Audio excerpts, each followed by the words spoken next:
This is the video recorded deposition of David Harvey in the matter of Martinez Bowman versus Mark A. Hunter et al. Case number 3:22 CB 545 MNH MCR.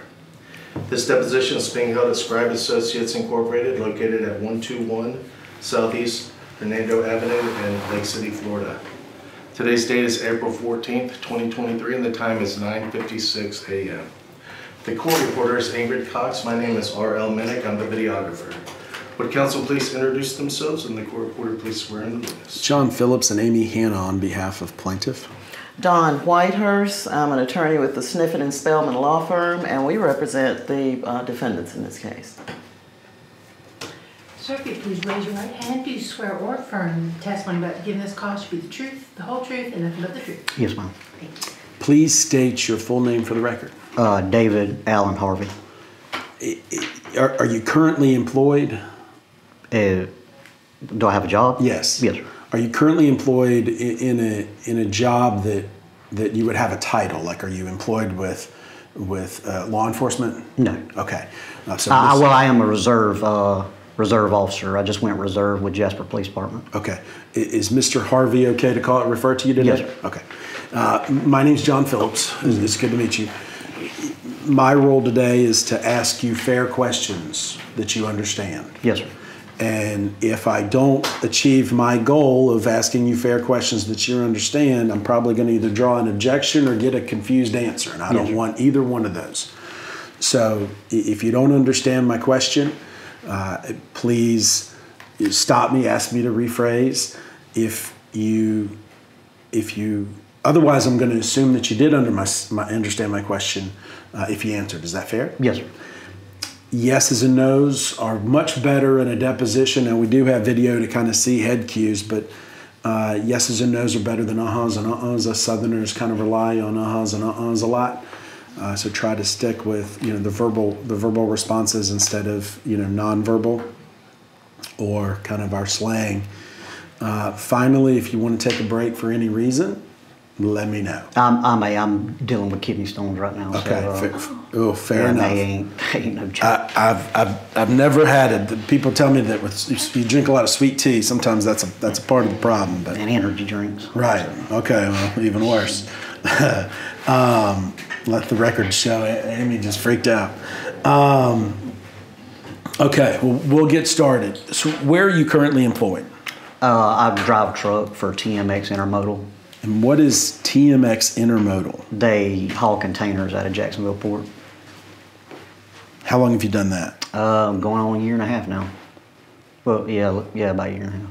Do you have any other co-employment or other employment? No, just as a reserve officer with Jasper PD.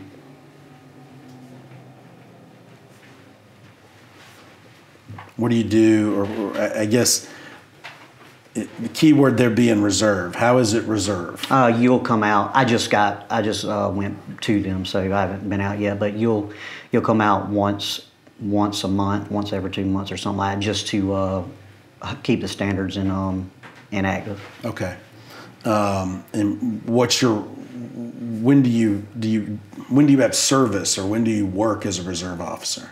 Just whenever if I'm off from doing my primary job, which I haven't went yet. Is what I'm saying. So okay. I just reactivated my certification. Okay. And now I'm going to kind of go backwards, or start more in chronological order. What's your educational background? I got a GED at 16, and my correction certification, and then crossover to law enforcement certification. Okay. How and where did you get your certifications? Correction certification was the first one, 2003, at Florida Gateway College. The crossover was a year later in 2004 at North Florida Community College in Madison. Okay. What was your first job? First job ever? Yes. A raised nursery in Sanderson, Florida at age 15. Okay. What was your first job related to law enforcement? Or corrections? I went to Florida Department of Corrections in 2003. How old were you in 2003? 19. Okay. Tell me about that. I was there for, what, like the duties or what? Yeah, sure. I started out as just a correctional officer, which is, I guess you could say, layman terms, a guard.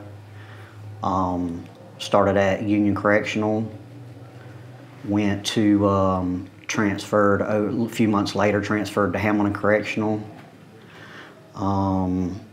Stayed there for 3 years, I think. I was a outside grounds officer around 2006. Then I I had my law enforcement certification, so I went to work with Department of Agriculture. Stayed with Ag for about 6 months. Went and got my CDL license. You want to know all my jobs or just? Sure. Okay. Went and got my CDL license in 2007. Drove for about a year and a half. Decided that this didn't have no retirement at age 22, 23 now. So I went back to Florida Department of Corrections. And when I went back in, I think it was 2008 or 2009, I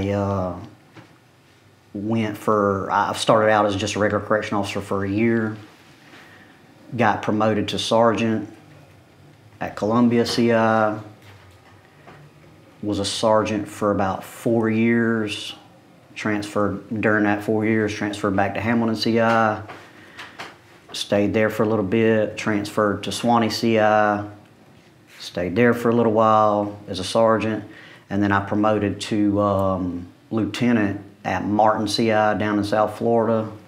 I stayed at Martin CI for just a few months, and I went full-time from there to Jasper PD in 2014, I think. During that time as a correctional officer, in 2010, I was employed by Jennings PD as a reserve. I stayed there for 4 years. During that 4 years as a reserve, I went from officer to corporal to lieutenant. I left Jennings PD when I made lieutenant down in South Florida with DOC because I was having to stay down there in South Florida. So I left them, and then I was offered a full-time paid position with Jasper PD, so I left there and went to Jasper PD. Stayed with Jasper PD for 2 years. Pay wasn't that great. Hours were bad, as in you was off during the week, Monday, Tuesday, or Tuesday, Wednesday. I applied with Columbia County Sheriff's Office for, it was obviously more money. Every other weekend off. I was hired there in 2016 and was there until 2020 or 21, I can't remember. And then I retired after 17 years. Okay. And then utilized my CDL license to start driving truck. Okay. Did you have your own business at a point? My own. Independent contractor or truck driving business? Yeah, I do now. Okay. What is that? I buy the truck. I bought the truck, and I lease on with the company TMX Intermodal. So Okay. I work for them, but I own the truck. Okay. And is that what the Blue Line? Custom services. Yes. Yes. You have to have your own business name to. Okay. Because you're like I guess independent contractor. Certainly. So you get paid through TMX, or do they pay Blue Line and then you pay? Blue Line pays you. Do you understand? Yeah, TMX pays Blue Line, and then I'm an employee. Okay, very good. You're from Jasper? Yes, sir. Okay. And it looks like you took a pay cut to go to Jasper Police Department. Yes, sir. And on your employment history of whatever it is, at some point you said you did that to pursue your dream to be a full-time police officer. Yes, sir. Tell me about that. Taking a pay cut to... Taking a pay cut and pursuing your dream. Tell me about what you meant by pursuing you left the Department of Corrections to pursue your dream to be a full-time police officer. That's what I always wanted to do, is be a full-time police officer instead of working in the prison. I'd done 9 years in the Department of Corrections, and a lot of times in the jail system, you're in the jail system before you go into law enforcement. So that's why I left. But it really wasn't a pay cut because of overtime. Okay. I probably made more money in overtime than when it equaled all out. Fair but enough. it was a pay cut, yeah. As an Base annual pay salary, cut, yeah. Okay. She also, in normal conversation, we shorthand sentences and we know where each other are going. I do it too after 20 years of doing this. So we've just got to remember, she'll get mad at both of us if we start talking over each other. Okay. So that's kind of my warning, including to myself, because I did it there.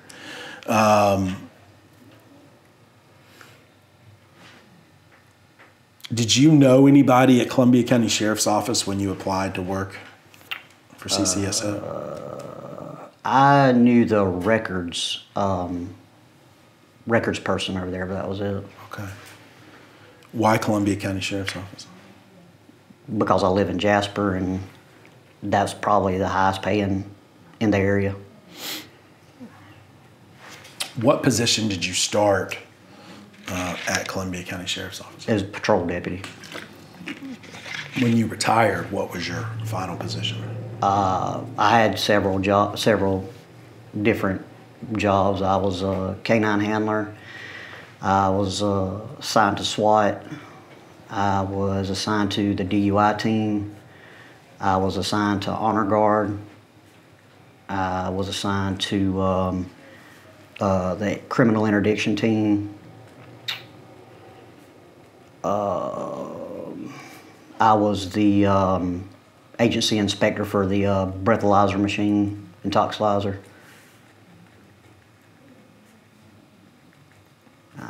I believe that was it. Okay. Did each of these come with extra pay? Let's just go through them. What'd you say your role was with DUI? The DUI team. Okay. Tell me about that. It was a team that I actually formed, and you would come out on certain, say like holiday seasons, Christmas through Christmas and New Year's, because those are the most deadliest weeks in the state for DUI accidents. Your major holidays that have drinking involved and stuff like that. Okay. And it's more of an overtime gotcha. detail. And what was your role with SWAT? I was a operator, SWAT operator, and the canine handler for the SWAT. Did SWAT come with extra pay? Yes, sir. I think it was a stipend of $1,000 a year, I believe. Okay. And I believe K9 came with extra pay. That did, yes, sir. We'll get more into that. What's Honor Guard? Honor Guard, say we have a line of duty death of a officer, we will go and do the funeral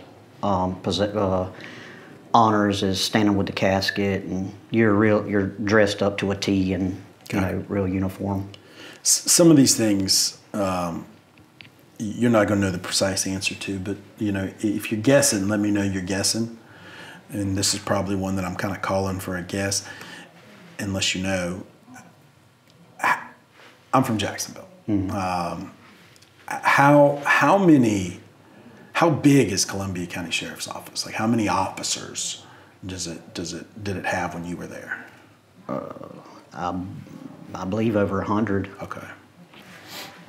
I mean, don't quote me on that because I don't know, but I think it might be over 100. That's fair. That's what I asked for.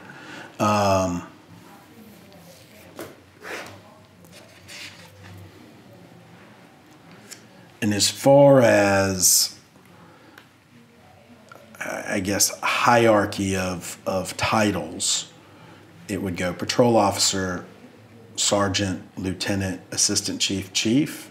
How does it go? It would go patrol officer, corporal, sergeant, lieutenant, captain, major, and then the sheriff. Sheriff. Everybody's a little different. And as far as that hierarchy, you were a patrol officer? Yes, sir. Okay. At all times? Yes, sir.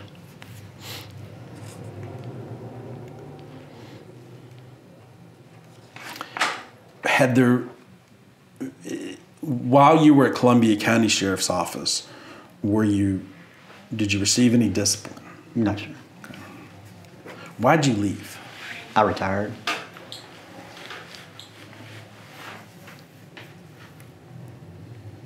Why'd you retire?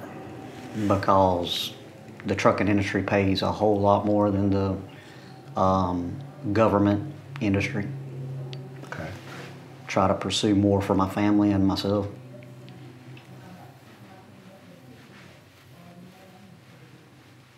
Now, I'll put it like this, and don't get offended by my questions. We're just doing a job, and I think I know the answer.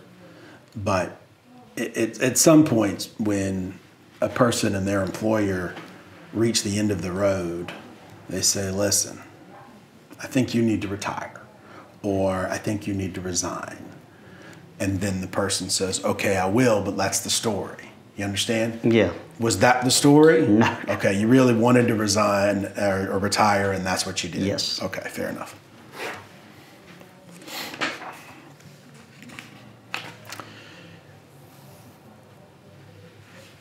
Who is it Drago or Drago? Drago, Drago. Who is Drago? the K9 that I handled.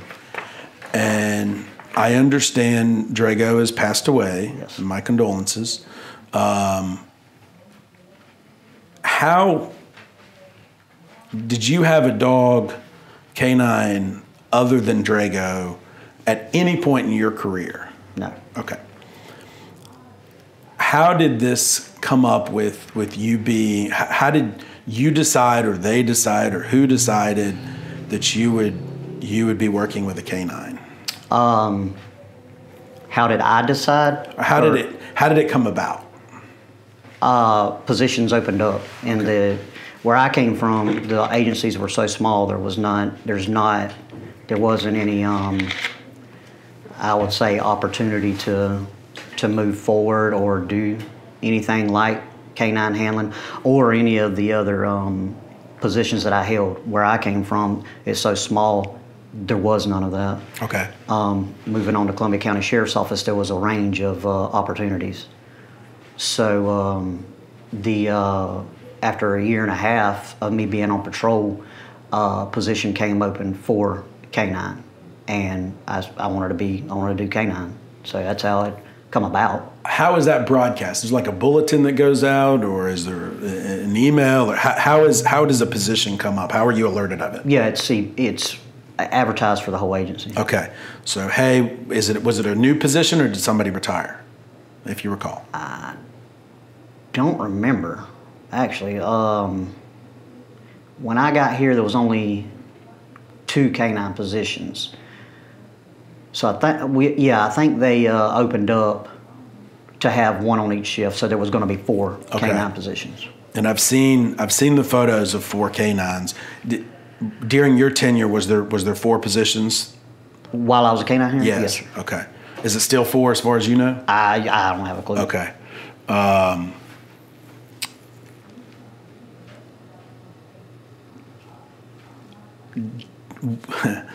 Which came first, the position or Drago? The position. Okay. Were you involved with the acquisition of the specific canine, Drago? Acquisition. Yeah. Do you know where Drago came from? Yes, sir. Okay. Where did Drago come from? Pennsylvania. That's the kennel that he came from, was Pennsylvania. Okay. Was Drago born in Germany? Oh, I think Czechoslovakia. Okay. Do you know how and I think I know the answer too, but as far as you're aware, Columbia County Sheriff's Office acquired it from the kennel in Pennsylvania. Yes. Okay. And the kennel in Pennsylvania acquired it from Europe. Yes. Okay. Do you know if the kennel in Pennsylvania had German Shepherds that weren't trained in Europe? I have no idea about that. Okay. How old was Drago when Columbia County, when you first were assigned Drago? I think a year and a half. Okay.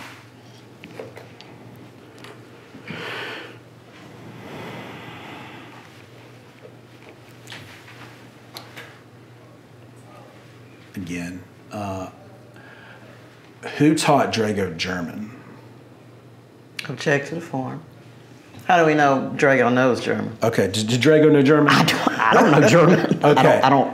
The commands that Drago gave, what language, understood what language were they? I don't know what language they were. Those commands are what the trainer told or trained us that's what you give the command.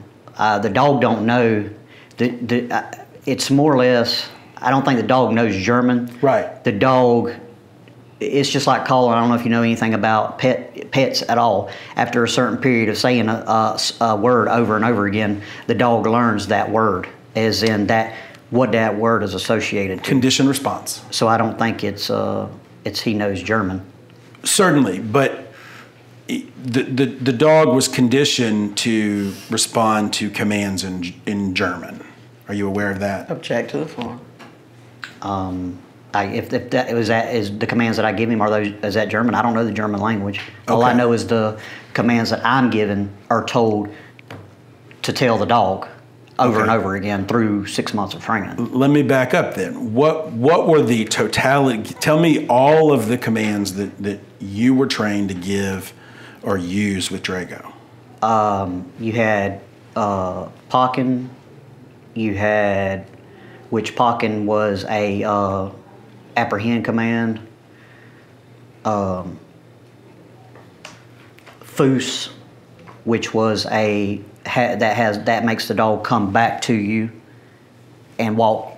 Just say I said Drago Foos, he would come to me, stand beside me, and walk with me if I walked or stood still. It's like a heel? Yes. I never used that. I never used that, but I know what you're talking about.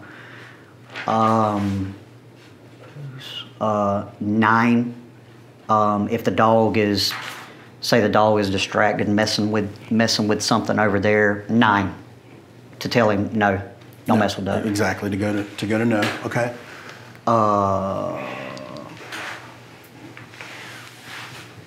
Plots.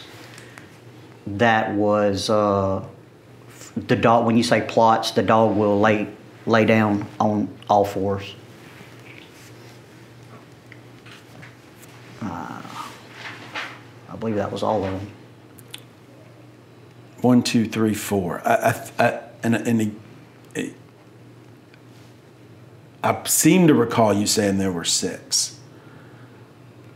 And I'm Well, I haven't been a canine handler in fair enough. in a year and a half. So I mean, these commands were on a daily routine. That's all I can remember that there was. Okay. Was there a command for speak? Fucking speak? Yeah. No. Okay, like telling a dog to speak. Was there a command for sit? Sit? Okay.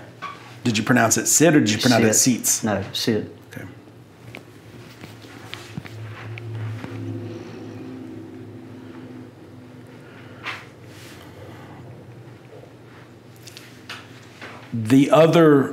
What were the names of the other 3 canines when you were there?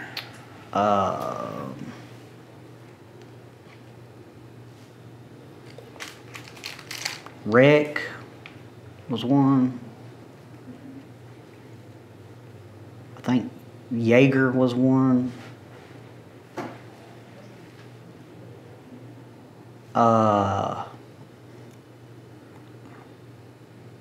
can't remember what that other dog's name was. I can't remember what it was. Deputy Kirby's Okay. dog. Were they trained? Okay. You'll agree that you had to explain to me, like with 9, that 9 meant no, right? So the word 9 was used instead of no. Yes. Why?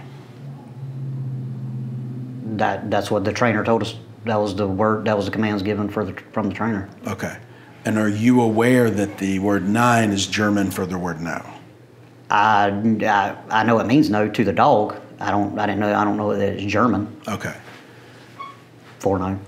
Was Rec trained with these? I've owned a German Shepherd that knew English. That's parent knew German, and so I'm a little aware of the condition response training. I guess what I'm trying to understand with that is, I would refer to these German words as German words, but I understand there's a point of contention because you're just saying they're condition response words. Fair? Yes, I guess that's the way to.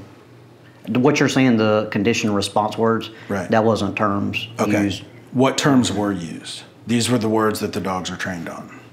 Yes, they told us that, okay, exactly what I just told you of what they meant, and when we were training the dogs, that's the words you used for them to do what they were supposed to do. But you had to train them to do what they were supposed to do on them words anyways. And you had to train the officers what the alternative words were, right? So instead of saying no, you had to say 9. Object to the form. Yeah, I guess. I mean, if they told me 9 means no. Is Right. that what you're Right. saying? But if you said no to Drago, would you get the same response as if you said 9? Probably not, because he don't know, that's not the word that was used for his everyday training or his everyday, contact with him. So I guess he wouldn't know what no was. Was that ever explained to you why the word 9 was being used instead of no? No. Nobody said anything like, well, look, we don't Well, want... no, I take Okay, that back. fair. What I can remember is that those were used. So, say somebody else, just somebody else saying the word. If you use no, trying to use the dog for what he's used for. If somebody says no, or somebody says plots for him to lay down, or you used lay down. Somebody, say you were dealing with a suspect could say lay down, and the dog may lay down. I guess that's what the... And you said you guessed. Was there a written policy, or was that explained to you? I think it was explained. I believe there was no written policy. Okay.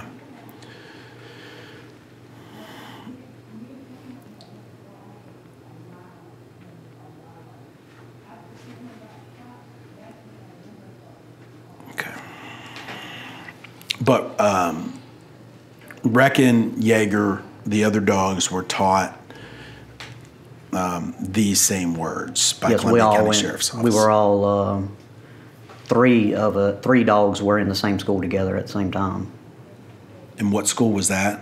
Alachua County Sheriff's Office they do their own training, so that's who we trained with.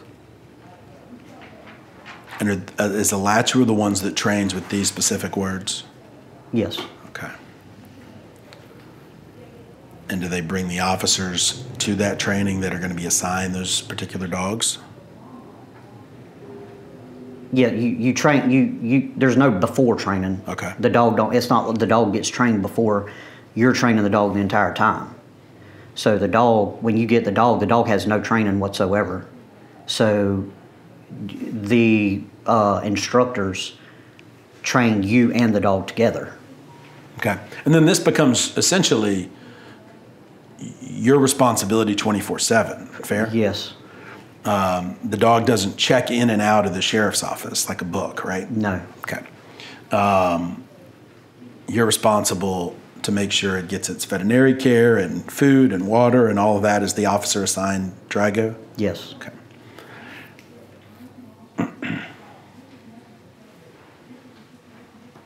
And I would assume you would have a bond with the dog and the dog would have a bond with you. Yeah, you have to. We got the dog a few months before going into the training. So, excuse me, the dog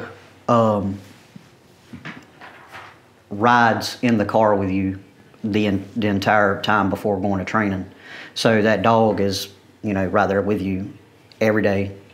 He don't get out of the car. He don't, other than going and letting him out to use the bathroom and associate with the people you're working with, and that's it. The entire, I think I got him like in, I believe it was about November, and we started training in February. So it's called a bonding time. So you and the dog bond the entire time of that. Okay. And that started at about a year and a half old for Drago, that initial... I believe that's how old he was. Okay. What happened, so after you retired, did Drago stay with you, or did it go back to the sheriff's office? He gets put over, he's too young to retire. The dog, I had him for 4 years. In a small agency like this, the dogs will go, their tenure is probably about 8 to 9 years. So after only 4 years of service, he still had, 4 to 5 more years left. So he goes on to another handler. Another handler is chosen through a tryout and all that stuff, and then he's put with that trainer, and then he has to go through school again. Okay. Do you know what the cost is of the training that these dogs go through? Well, I mean, you and that dog are in training for, I think it's about 6 months. There's hours on patrol, and there's hours on narcotics. I don't remember what those hours were. I mean, there were a lot, but I think it was about 6 months of training, and you got to put into consideration the hours to pay me every day. We went 4 days a week, 10-hour days. So my pay for that entire time, I mean, whatever that comes up to. Right. And then do you know what Columbia County Sheriff's Office paid the kennel in Pennsylvania? Oh, no, I don't know that. Okay.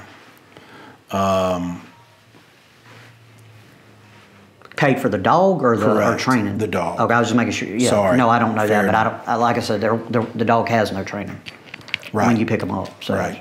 verify or clarify that. Do you know? I mean, at a year and a half, I would assume a dog would know some level of commands. Do you know what commands? There was speaking of that, search is seek. Seek. Yeah, and I remembered that because that's all the dog knows to. When they advertise the dog to you, I guess you can say, to show what he can do and stuff like that. That was one of the things that he could do. They took a Kong, are you aware of what a Kong is? Yes. It's just a toy. Yeah. And they'll go in a room, they'll hide the Kong, and then they'd tell the dog to seek and let him go, and he'd go through that room sniffing and smelling for that Kong, because I guess they played with him with a Kong his year and a half. I don't know what they did before I got him. Yeah. But he knew how to search for that toy. So he has an idea of what a search process is. And some of these are just pure questions that you're going to just have no idea, and that's totally fine. Yes. But do you know what the kennel for whoever had Drago the first year and a half? Do you know what his command was during that period to sit? I have no idea. Okay.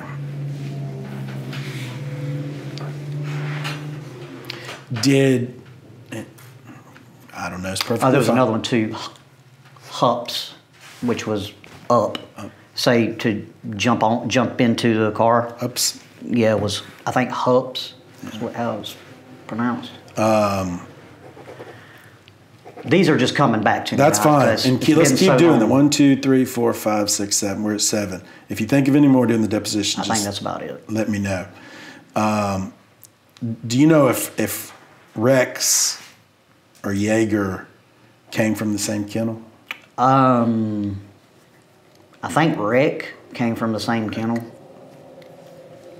The Deputy Kirby's dog come from the same kennel too, but I cannot remember what that dog's name was.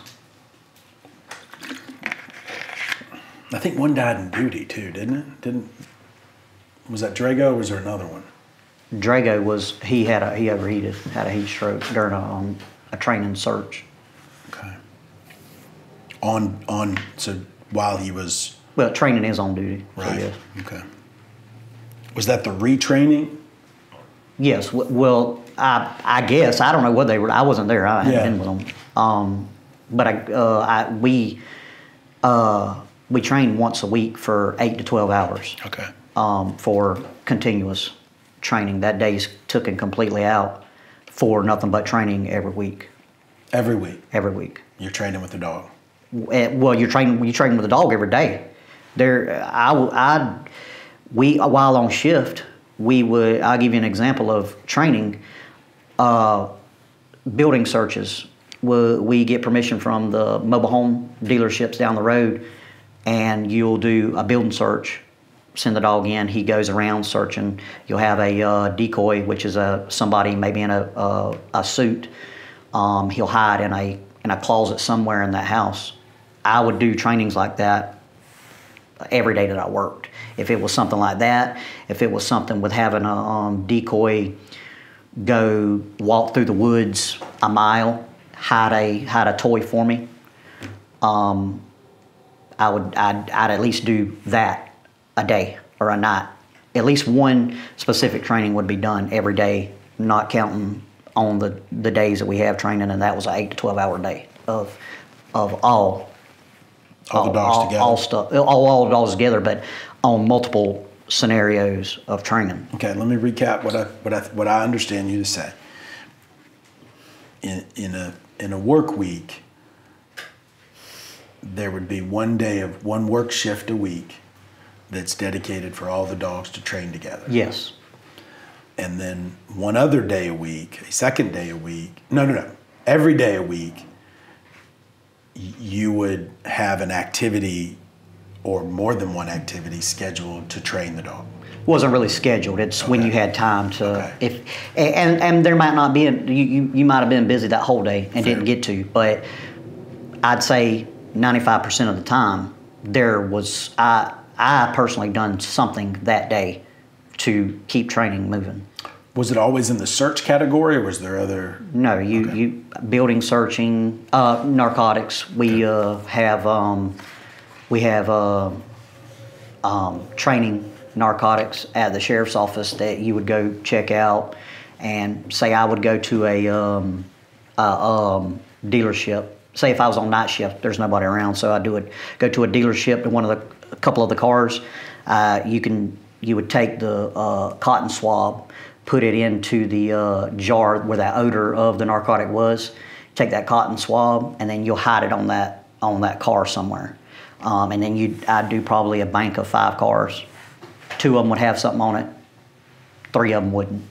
So once you hid those things on the car, you would let it sit for, I think, 30 minutes.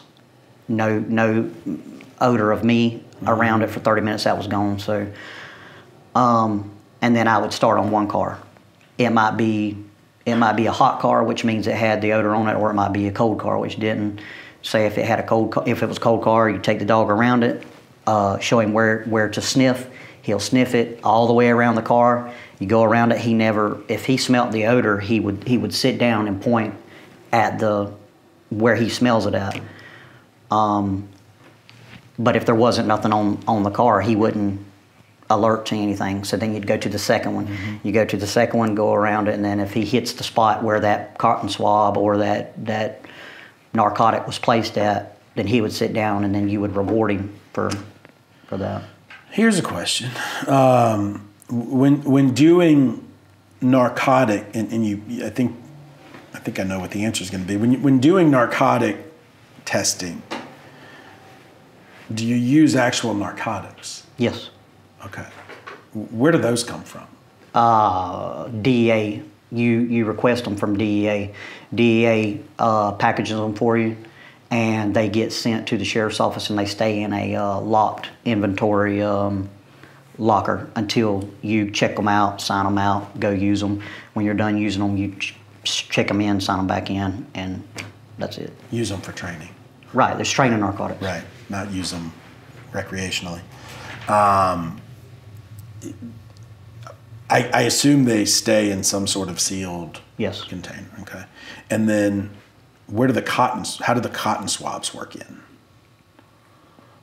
What do you mean? You talked about like using cotton swabs that have scent of drugs.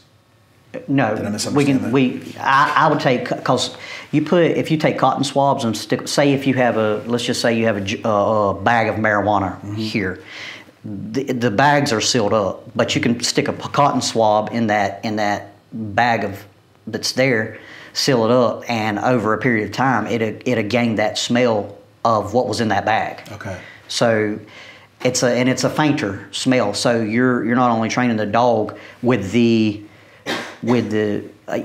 physical narcotic, you're training with an even fainter smell that he's able to get the whiff of just the faint smell. So it's a more challenging training, I guess you could say. So in the location where these narcotics, marijuana, are stored, are they stored with a certain number of cotton swabs that you guys can then? No, just you don't. get? You can't store the cotton swabs. Cotton swabs probably stayed with me. They're not. A cotton swab's not nothing that has to be under lock and key. Right. So, you don't store anything in the where the narcotics are stored at. Only the narcotics are stored in the secured locker in evidence in the sheriff's office. Okay. And then you would go, for instance, to do your daily training, you take a cotton swab and Whatever I was going to swipe. train with that day, I could take that cotton ball. Yeah. So, Not a Q-tip, but a ball. right, stick it in that bag and let it ride around and gain that odor onto the cotton ball. Okay. What did you do on a regular basis to train related to suspect apprehension? Just like the building search on a regular basis. I mean, there's scenarios with, say our once a week training, it consisted of scenarios such as building search apprehensions, traffic stop, suspect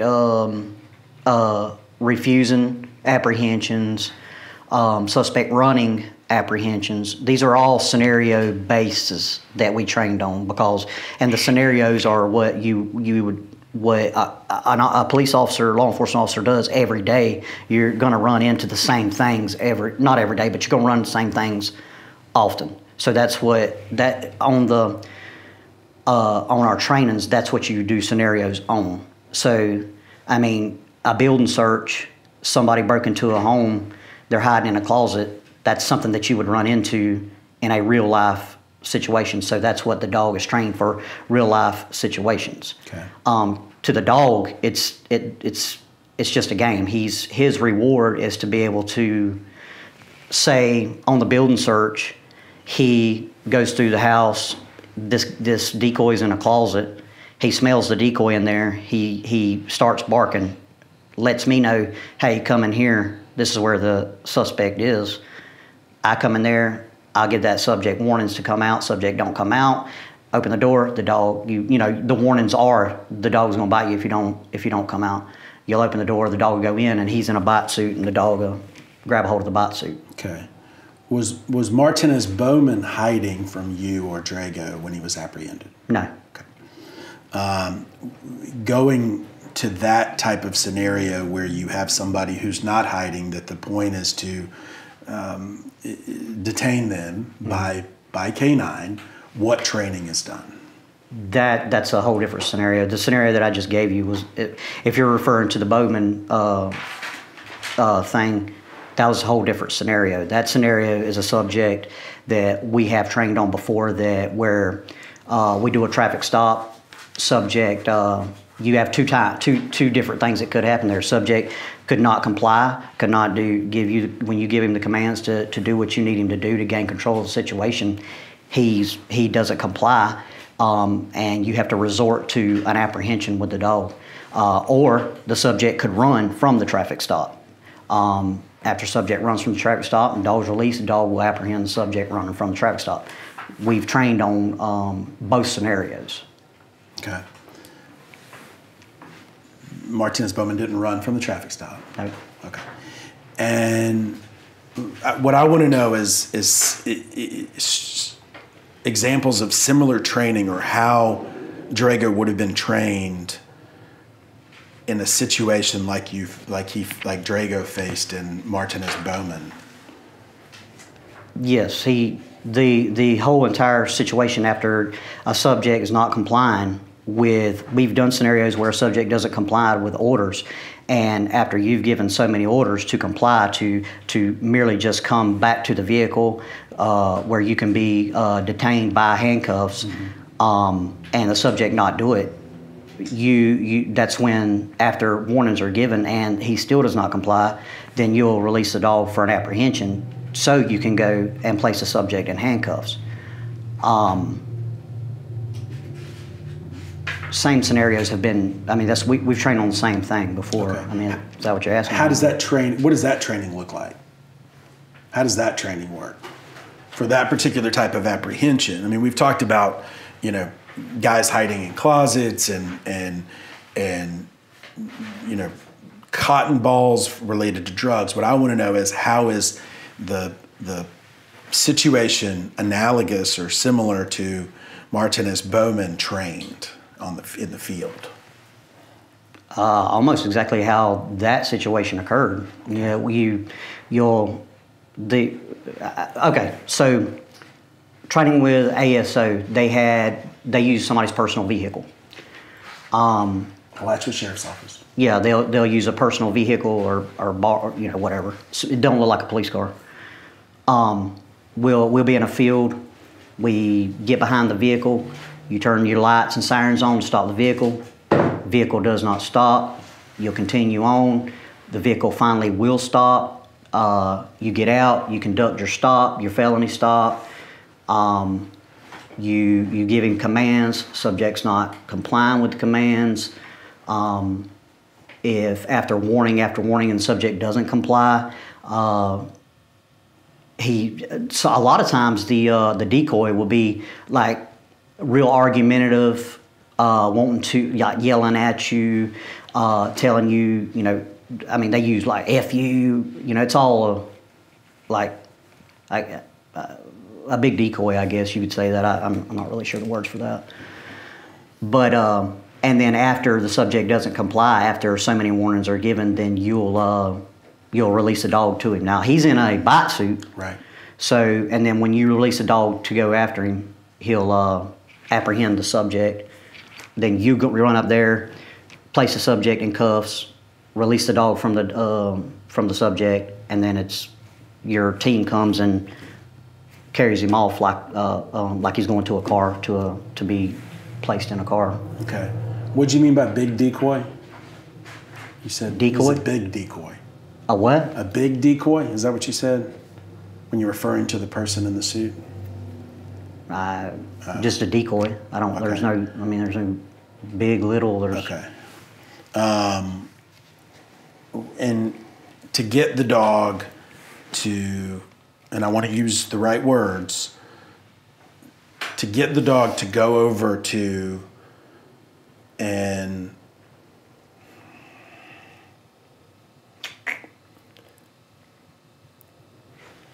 let me use your words. Dog's by your side. This referring to training. The dog's by your side. What is it called to send the dog over to apprehend somebody? So the dog's not by my side. The dog is on a leash. Okay. Until you pull, or he might be on a short traffic stop lead. Most of the time, you don't have to even give the dog a command, because he's done. When you first train the dog, you tell him pocking. After the dog's done this so much, you don't have to tell him anything. He already knows what's going on, because when you let him go, he's going to go do what he's done before. He knows what we're doing. He knows there's fixing to be a bite here. So if the subject doesn't comply, he's going to go. So most of the time you don't even have to tell the dog anything. You'll let him go, and then he'll do it. But to apprehend somebody, the start off training was you tell him pocking. Okay. So when you pull Drago out, is it your testimony that Drago knows that this is a pocking without you having to tell him it's a pocking?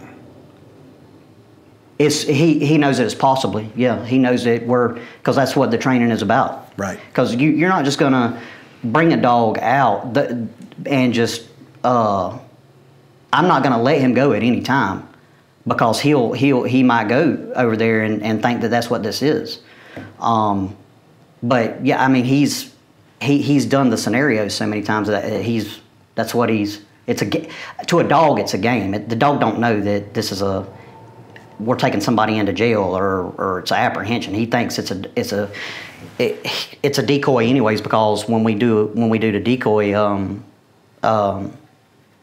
scenarios, the person puts on regular clothes over the thing, so it don't look like these suits are blue. So if the dog is trained on just that blue suit, the dog might think, well, all I do is go apprehend somebody with a blue suit on. Right. So that's why they wear the clothes over top of it, so it looks like a normal human being that we would be in a scenario with. And I assume those suits have padding and material that is designed to be bite-proof. Of course. Okay. Whereas a civilian doesn't. No. Okay. So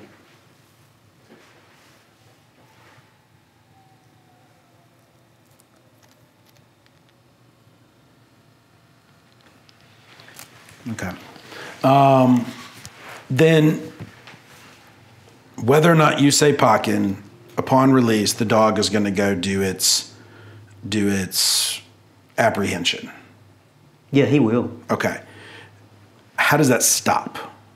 If I send that dog, if that dog goes, I can holler at the dog and say, Drago, foos, and he'll turn a U-turn and come back and sit. And that's also to be certified through FDLE and through FLECA. That same thing, you have to, what's it called? You have to show that to those FDLE certifiers that the dog will.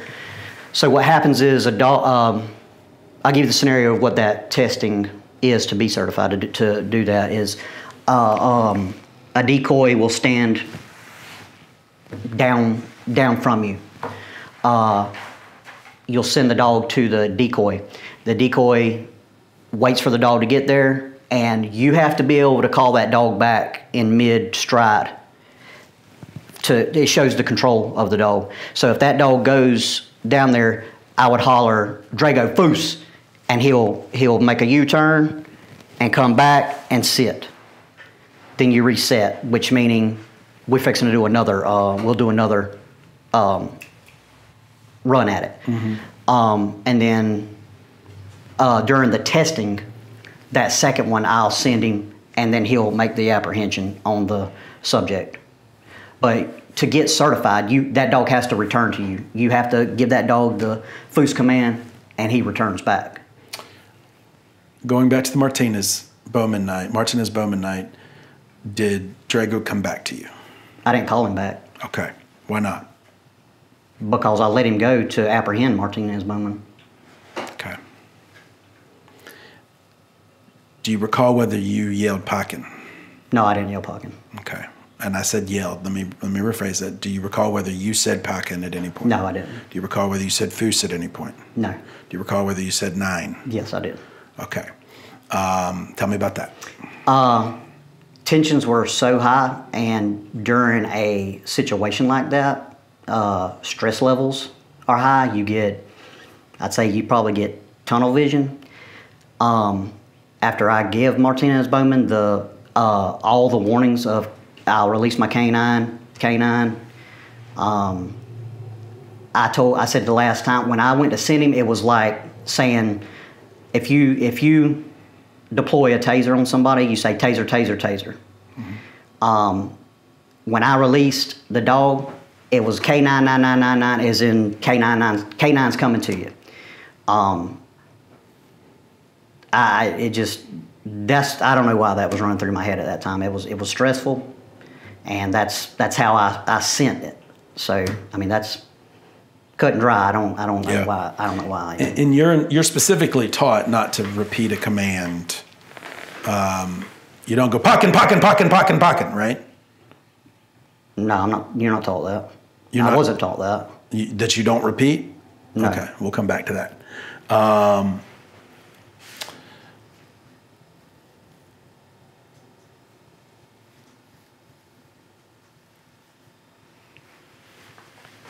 Here's a weird question.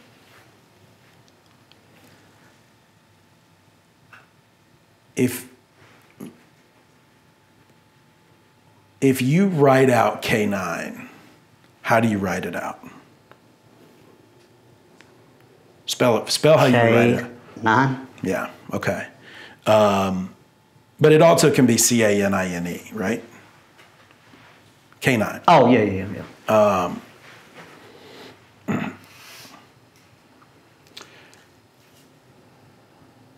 Do you know if Germans refer to dogs as canines? I have no idea.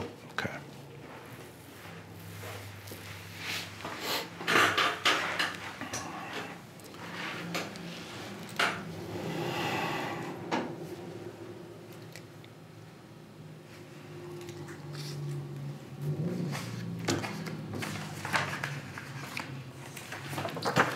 Did you have any military training or background, including reserve experience? No, sir. Leading up to this incident, had you ever been arrested? Yes.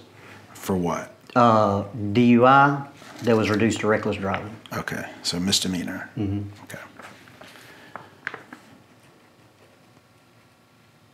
Ever gone by any other different names or social security numbers? No.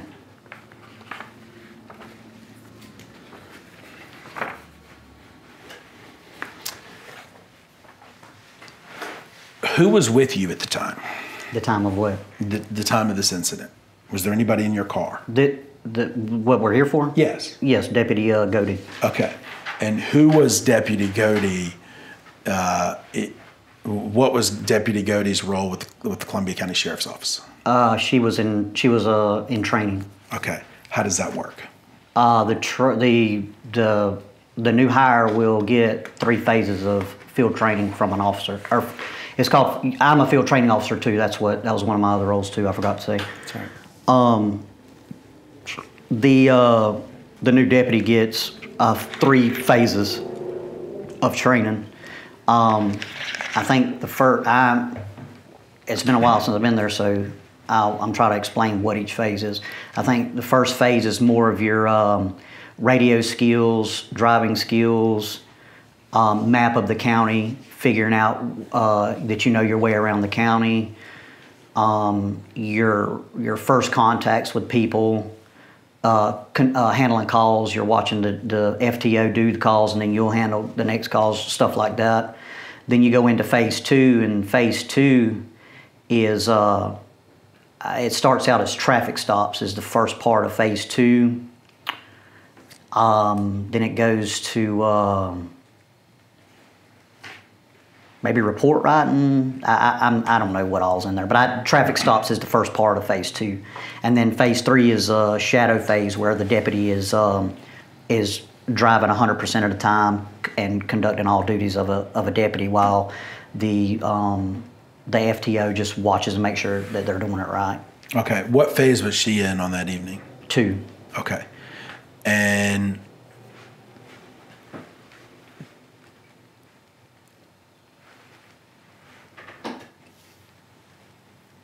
what was your role at that point or up to that point in her training? It was her first day there, and it was traffic stops. Okay. Did you know her before that day? No. I mean, other than her coming on and knowing who she was, not personally, no. Okay. Did you know her personally Before she came to the sheriff's office? No. Okay.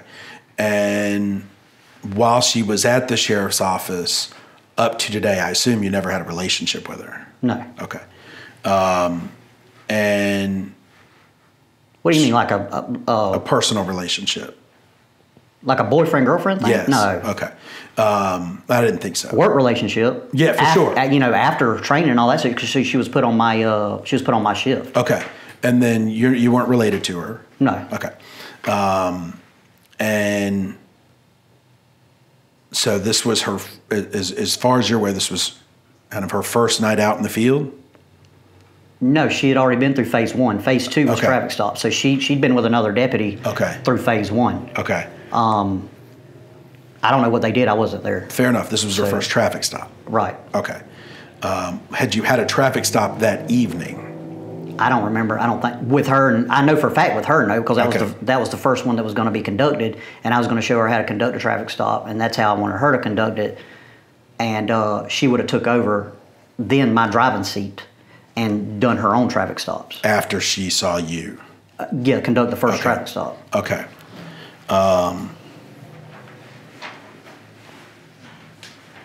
Is she still with Columbia County Sheriff's Office as far as you're I believe so. All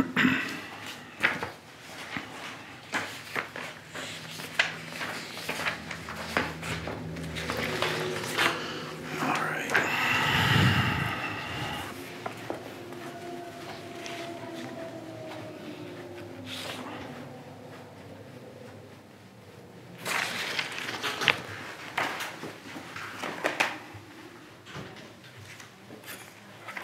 Don't mind if I go to the bathroom real quick? No, that's probably a good time. We've gone an hour. Let's take a little bit of a break and Hold I'll on. resituate.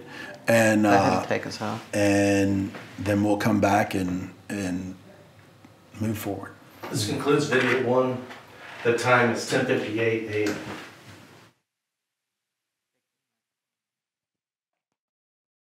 This is beginning of video 2. The time is 11:06 a.m. We're on the record.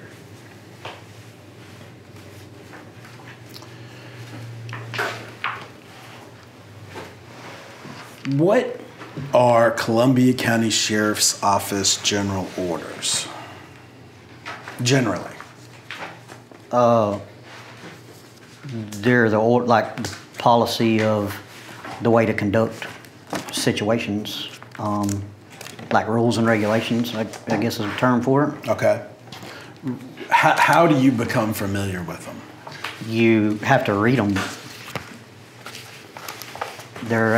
When you're hired on, you have to go over all the general orders and procedures. Do you get your own copy? Yes. Bear with me, I think I gave you the wrong one. That's K9 Teams. You gave me traffic. That's why. Because I separated them and I wasn't supposed to. K9 Teams, traffic. K9 Teams.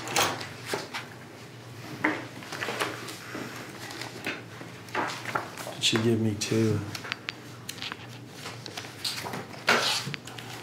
Do you not have enough copies? I might not have. Okay, I might have if you 3. tell me what you're using, Yeah, I sure. probably have it, so I Okay. can look at my own copy and you don't Fair give enough. me a copy.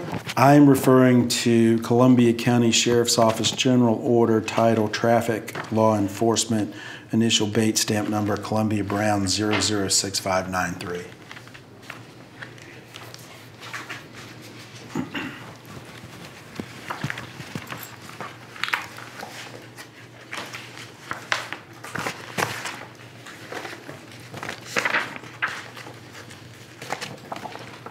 All right, so that's the one we're looking at first, traffic law enforcement? Yes. Got it.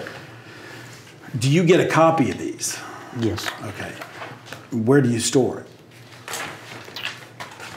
I think it's given. I think I stored mine in my patrol car. Okay. Are they paper or digital or both? I think they're just like this. Or you can go on, I think they have it on the sheriff's office, the sheriff's office portal itself that nobody has access to. I think they're all on there too. Okay. Referring to page 2,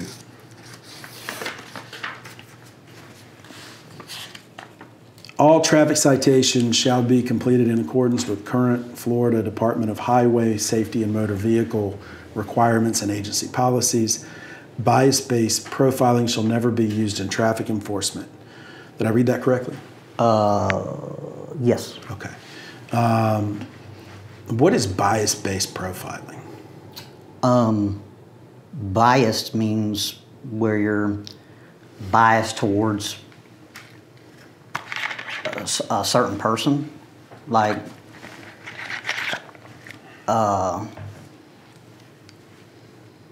just an example, kind of like if I had to judge between, this is just an example. Mm-hmm. If I had to judge between two people and one of these people was my friend, would I have more bias towards my friend than I would the other person?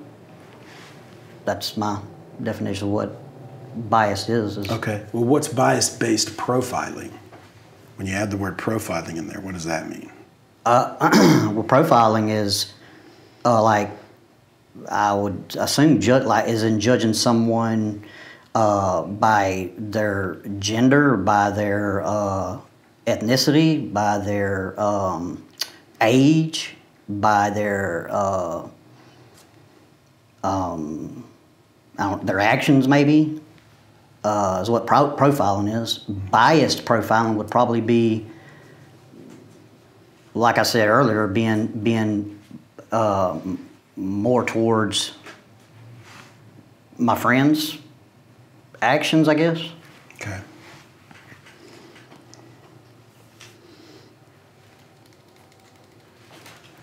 Are you trained on, at Columbia County Sheriff's Office, were you trained on issues related to racial profiling? I think we done through a Police One training online that I think there was a racial training on that we did. Through when I was in corrections, a lot of the interpersonal skills stuff was with racial, with the training of different ethnicities and stuff like that. Okay. What did the Columbia County program teach you? Shoot, it's been a while. Most of the training is I mean, it's common sense stuff, as in, you don't, traffic stops or making contact with anybody. It can't be based on somebody's race, somebody's, let's just say, color of their skin, their what they've been involved in. I mean, the profiling part, I mean, that could be somebody. I'm not going to judge somebody by their history. Say they have a extensive criminal history, just cause in the past, just because I made contact with them, don't mean they still do that. I'm not profiling that person by their criminal history because I know them.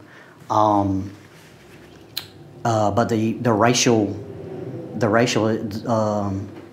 profiling is you're trained that you can't profile someone by their race. Okay. More or less. On October 24, 2020, did you make any assumptions or judgments about Martinez Bowman based upon the color of his skin? No. Okay.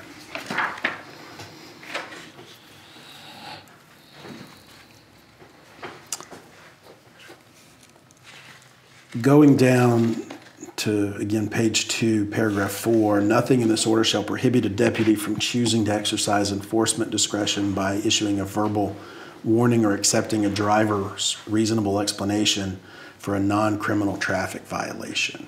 What does that mean? That it's your choice to issue a traffic citation or just give a verbal warning on something. And would that would that be so for a taillight infraction? You could, yes. Okay. Did you have a personal policy about, and I understand this exceeded at a point, a simple taillight pullover, right? Yes. But did you have a policy related to, or a pattern in practice related to what you would do in a similar instance where there was a tail light out and you wanted to stop somebody? I don't make my own policies, Okay. personal policies or anything. As I mentioned before, the only reason for that traffic stop was to show the deputy in training how to conduct a traffic stop.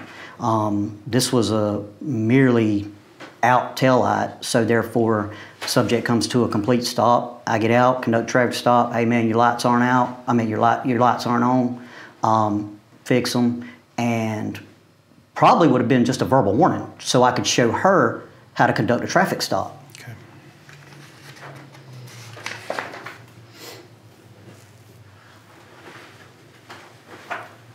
Going to page 3. There's a section called Contact with the Violator.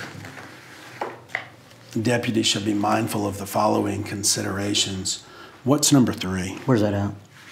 F3. Deputies shall greet violators with appropriate title in a courteous manner. Why is that important? Because when you make contact with a violator on a normal traffic stop, you want to be courteous to not, have a bad demeanor towards the person, or the person take that bad demeanor and send it back to you. Is that what happened here with Martinez Bowman? That was a totally different situation. Did you treat him with a courteous manner? Conducting a felony traffic stop, I had to give him orders to gain control of that situation. So I don't know if you could say courteous, Okay. but he was given clear commands to do what I was ordering to do. And I believe he was asking you a question 7 or 8 times. Did you answer his questions? What was the question? Are you going to shoot him? I can't. If he would have brung a weapon out of that vehicle or a gun at me, I would have had to. There's to protect myself, so I can't tell him no. I don't know what he's got or what he's doing. Did you explain that to him? That if you show force at me, I can shoot you? I didn't. There wasn't the time and the interaction that was going on from him coming back at me giving him orders, trying to gain control of the situation. That wasn't an option. I couldn't get that out. Okay.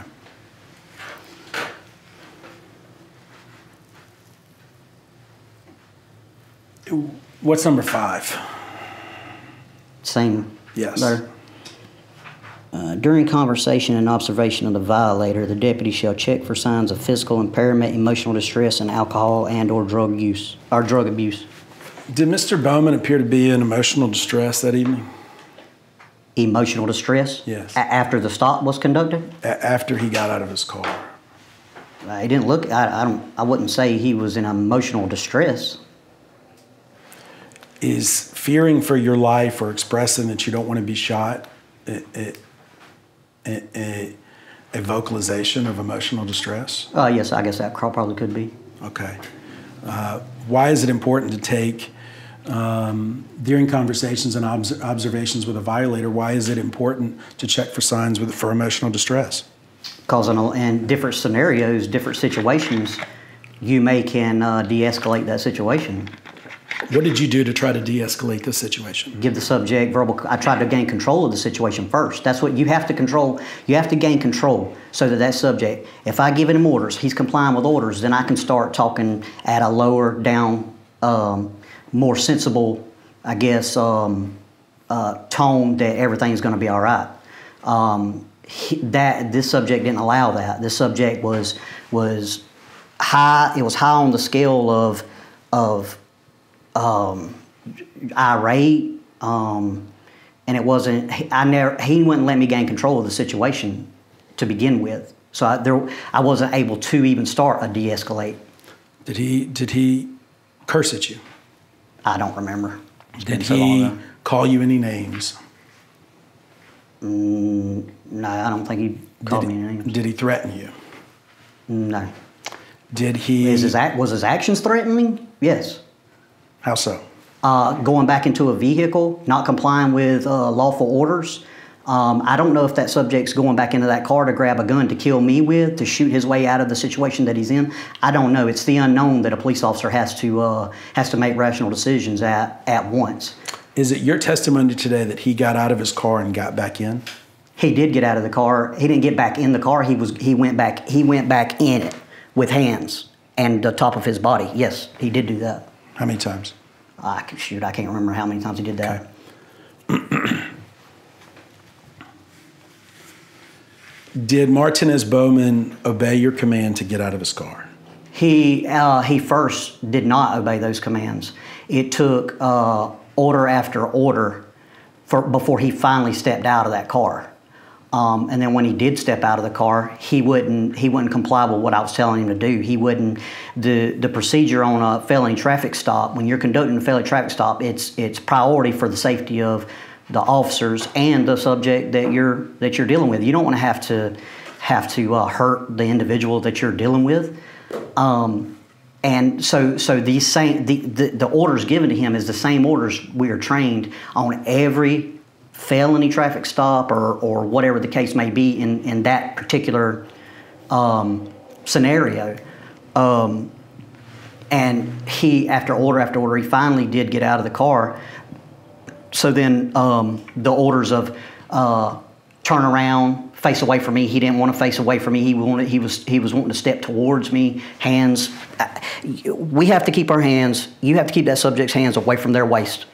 You can't see up under that shirt. It is common practice for an individual to carry a gun in his waistband. It's common. In a police officer's world, you have to be thinking ahead at all times. I want to go back home to my family, just like that individual wants to go back home to theirs.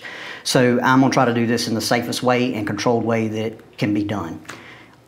He kept wanting to, as you can hear in the video, I'm telling him to turn around and face away. He didn't want to turn around and face away. He kept his hands down. He wouldn't bring them up. He'd bring them up sometimes, then he'd put them back down. So we have no idea. I have to make sure that those hands are not going for something quick, to pull out. It may not be a gun. It could be a knife. He switch it out and then run at us. Anything could have happened. Okay. Did it happen? No, but it could have. You've repeatedly used the term want. Mr. Martinez wanted. You don't know what he wanted to do you? Object to the form.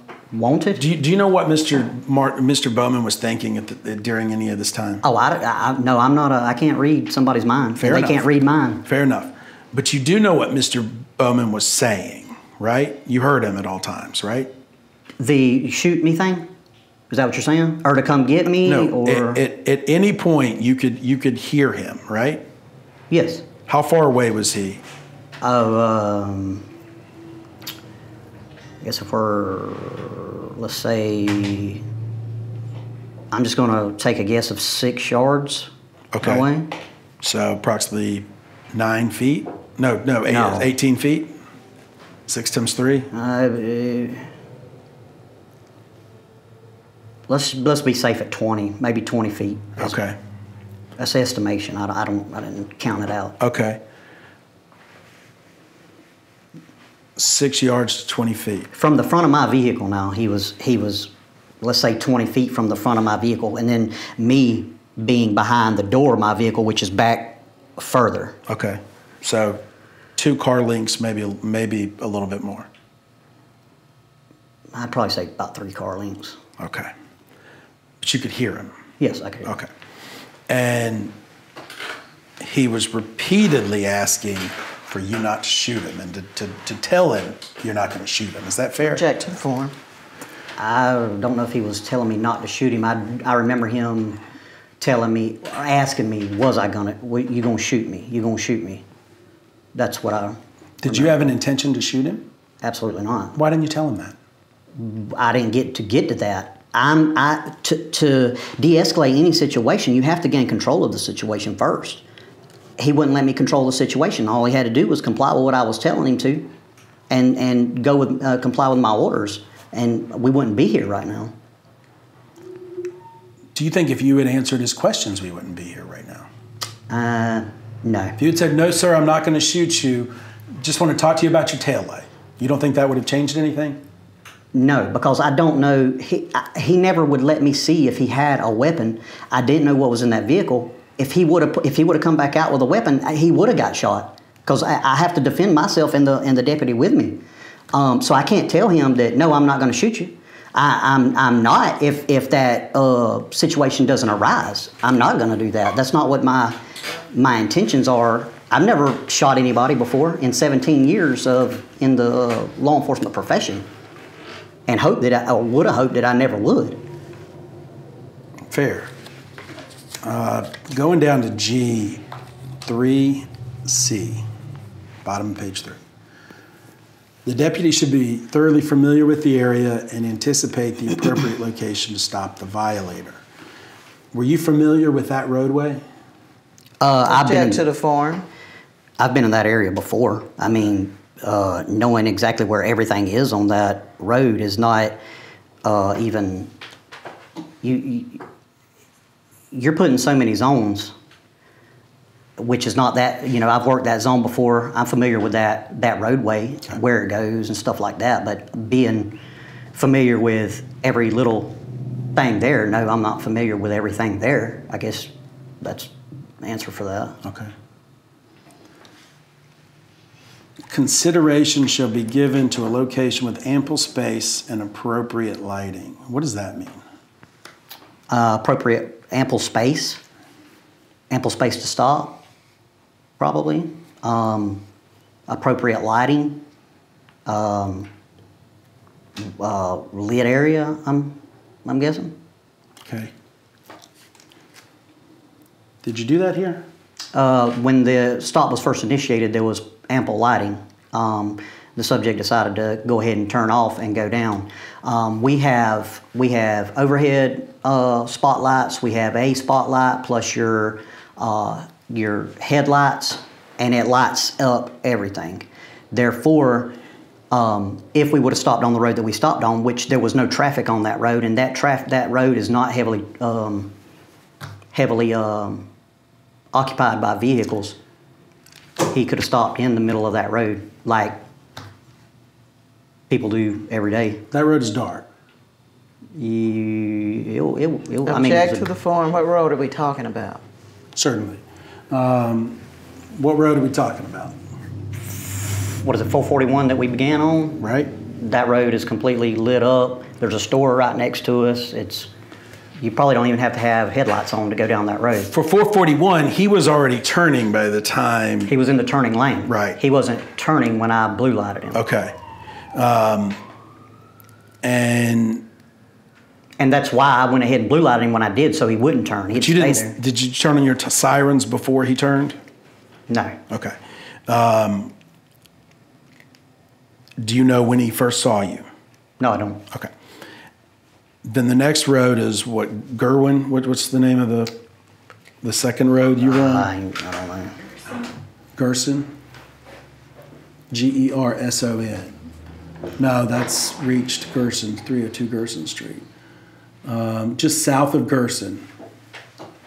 I was at the intersection of Pine Grove Church and US 441. I pulled in behind the vehicle just south of Gerson. The vehicle pulled into Gerson. That's what the report says. Yes. Are you familiar whether that road you pulled on was Gerson, Gerson? Yes. Okay. I believe so. How many lights are on Gerson? I don't think there is any on that roadway. And is there a shoulder or a median on Gerson? No. Okay.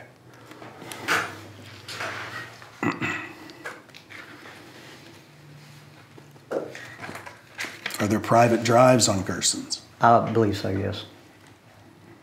Are there hills? No. Curves? At the end of Gerson, there is curves.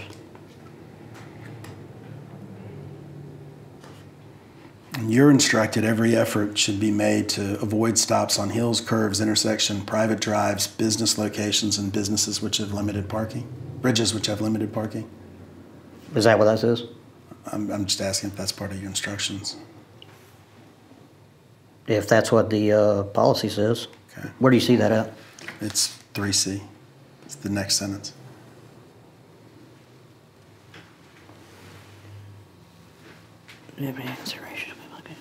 Yeah, that's what it says. Okay.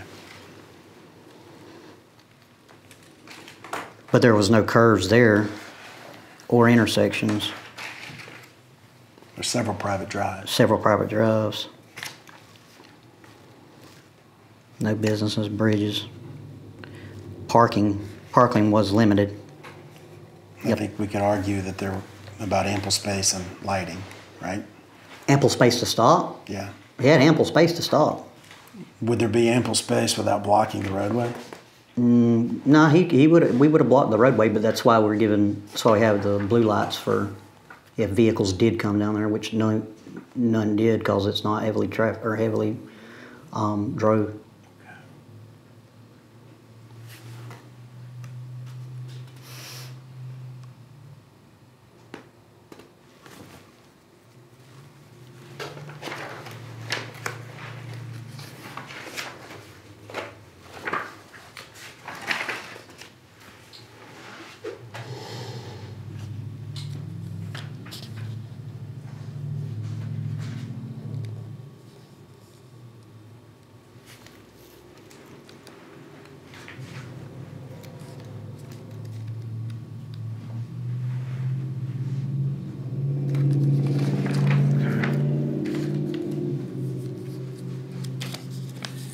Going to the next page, page 4, letter J, it talks about using the public address system. Did your vehicle have a public address system? I don't know. What is that?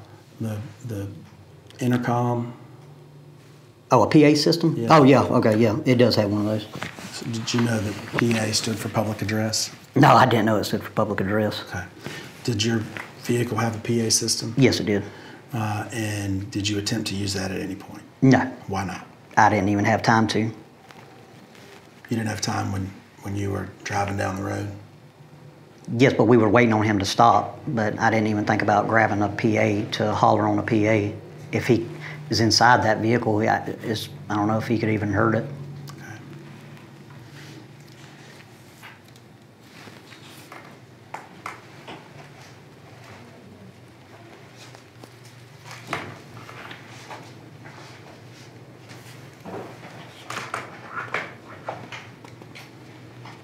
Going to K, the deputy in command, was that you? Of this incident? Yes, I initiated it. Shall direct each occupant utilizing the public address system to exit the vehicle individually according to specific directions and into the appropriate search positions after which the approach may be made.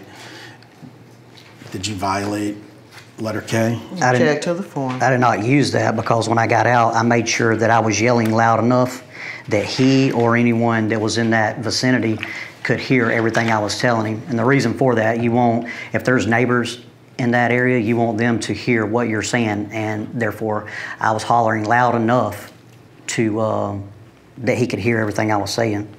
What does the word shall mean to you? Shall? Yeah.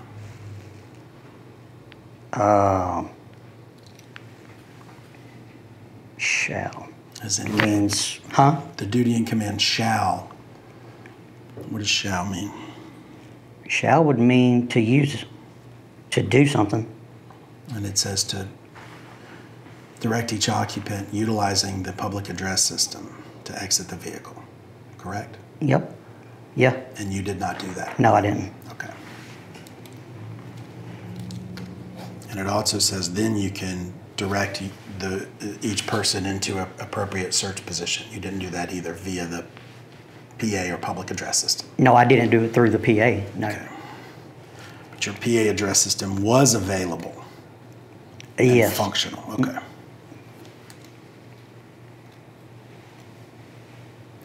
Okay, let's go to K1. It talks about a situation, I'm referring to sentence 2. If they, I'll read the first line. If a public address system is not available, which we agree wasn't the case here, it was available, right? Yes. Okay. The deputy in command shall give voice commands. If they are not heard or are ignored by the suspect, the deputy shall wait for assistance prior to approaching the vehicle. Did you wait for assistance? I already had assistance. The deputy that was with me is the assistance I had. Who was on her very first stop? She's already a deputy. She'd already been through phase 1. She should already be probably done felony stops on phase 1. Okay.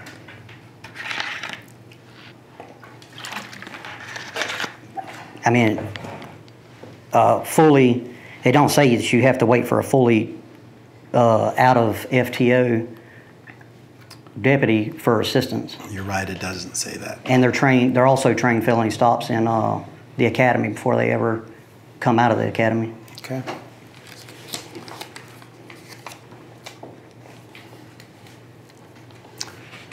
Going to L, the support deputy shall cover the arresting deputy until all occupants have exited and are in the search position. I think that's, in fact, she pointed her firearm at Bowman. Yes. Did you instruct her to do that? Cover me. That's what cover me means. Okay. Yes.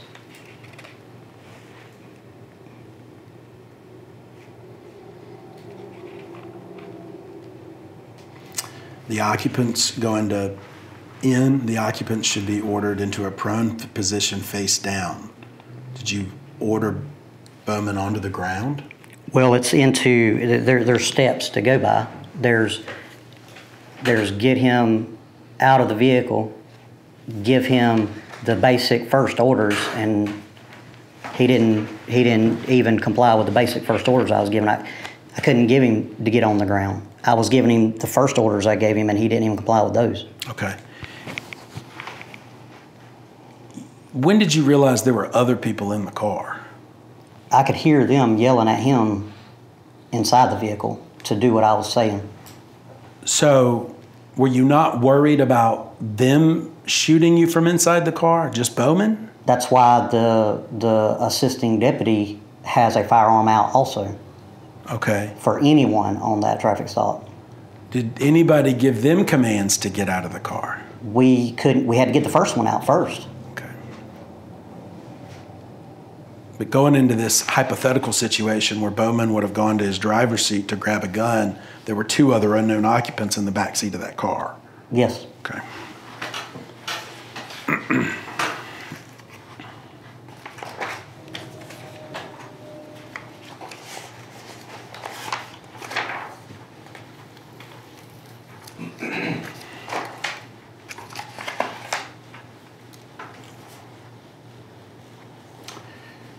Go to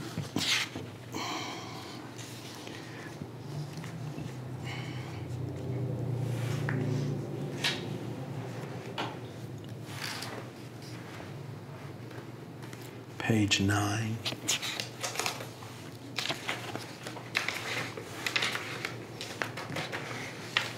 What are emergency vehicle operations?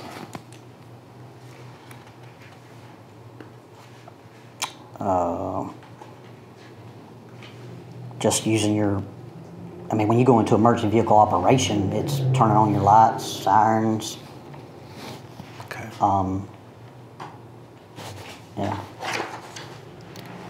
So at the time that you turned on your lights and sirens behind Mr. Bowman, you were in an emergency vehicle operation? If that's what that's considered, turning lights on you have to turn lights on and sirens to get somebody to stop. You don't necessarily have to turn siren on, but you have to turn the lights on to get somebody to stop. So I guess it would be defined by this as a emergency operation. Okay, then what's Rule 4, and I'll refer you to page 10, when a vehicle is in emergency vehicle operation? The sheriff's vehicle shall not be parked in roadways or traffic lanes except when necessary to protect crashings or injured persons. You want me to read the whole thing? Yes, please. Use of sheriff's vehicles to protect crashings and injured persons. No, I'm sorry. Just for but you kind of read it under your breath. Could you? Oh, could you sheriff's office or sheriff's vehicles shall not be parked in roadways or traffic lanes except when necessary to protect crash scenes or injured persons. Gerson was a roadway Yep. and a traffic lane. Yes. So your rules say you're not supposed to park there when in emergency vehicle operation. Fair? Object to the form. What's the objection? I'm looking at the policy, and you're taking that out of context of Okay. the policy. That's fair. What's your understanding of Rule 4 there, when it's applicable? Do not park in roadways or traffic lanes. I don't think that, I don't feel like that's during a traffic stop. I think you're just parking in just stop your vehicle in the middle of the road with lights on and just park there. Say you responded to say there was a murder scene and there was only parking in the roadway. They don't want you to park in that roadway. It says... If it wasn't necessary. You're not supposed to park in roadways or traffic lanes except when necessary to protect crash scenes and injured persons, correct? Right. Was this a crash scene? No. Was anybody injured that you were aware of? Not that I'm aware of. I don't know if they were or not Okay. at the time.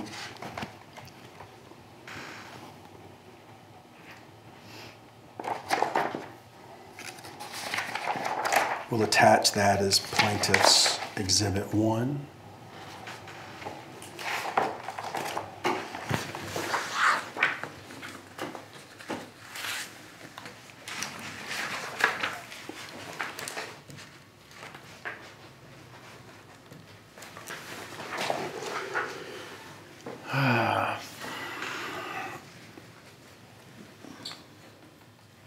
The next one I'm going to present to you is the general order for canine teams. Oh, I've got it. You got it? Two of these, let's see. That's 47.3. Up in the top right-hand corner. 47.3. That's All right, got it.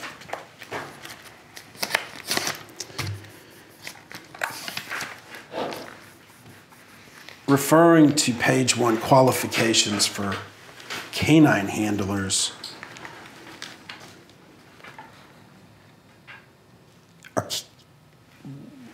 What's category F? What's in F?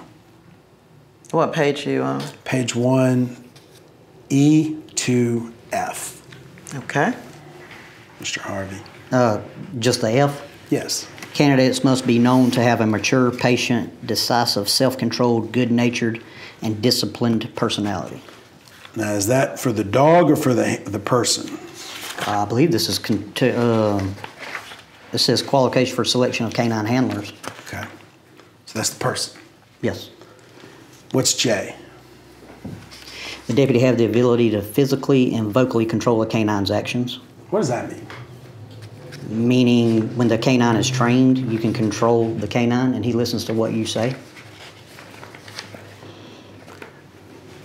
I think you said earlier you got to a point with this canine that he didn't even have to have a command. He knew what you wanted. Is that fair? Object to the form. He would do, if I got him out in a scenario that he knew what was going on, all I had to do was let him go for him to make the apprehension. And did you trust Drago to make the right decisions based upon his training? Yes. Okay, even without commands? Object. It wasn't, letting the dog, in where I know that I have, or where it reaches the point where I have to allow the dog to make an apprehension, and I release the dog for the apprehension, yes, I trusted that he was going to make the apprehension. Okay. I guess what I'm saying is you had a relationship with Drago that you didn't always depend on vocal controls. Object to the Do what now? form. Referring to J, it says the deputy must have the ability to physically and vocally control a canine's actions. I think you're talking about, I think you said earlier related to particularly apprehension, that you didn't have to give the word what's the German word? What's the word for apprehension? Parking?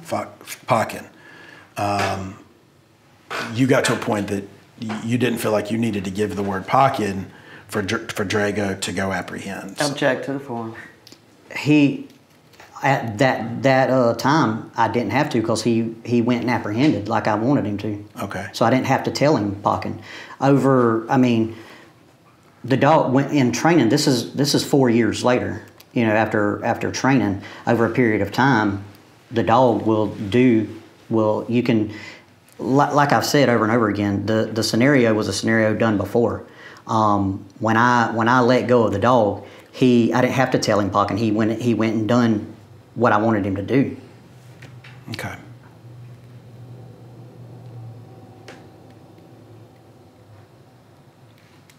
Did Drago ever make a mistake? Did he ever bite somebody he shouldn't have? Yes, he did. How often? There was two incidents over the 4 years, if I ain't mistaken. Okay, tell me about those. The first one was during a deployment with a deputy who, when we deployed, the deputies run ahead of me and the dog. So therefore, when the dog deployed, he thought that was the suspect. And because the color of clothing, it could be, but the dog we was running. You're not supposed to get in front of me and the dog. Me and the dog have to be the first ones to go. Well, that deputy, I guess not knowing, was in front of me, and the dog went thinking that he was the one running from us. So he went and grabbed him by the leg. Okay. Did you give him the command, parking? When we deployed out, I told him parking to the suspect, yes. Okay. And he just got the wrong suspect? Yes, he got the guy running in front of him. Okay. Who was that deputy? Lorton. How do you spell his name? Lorton. Was there an incident report done to that? Yes.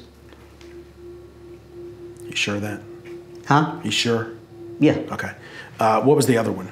Same deputy. We deployed to a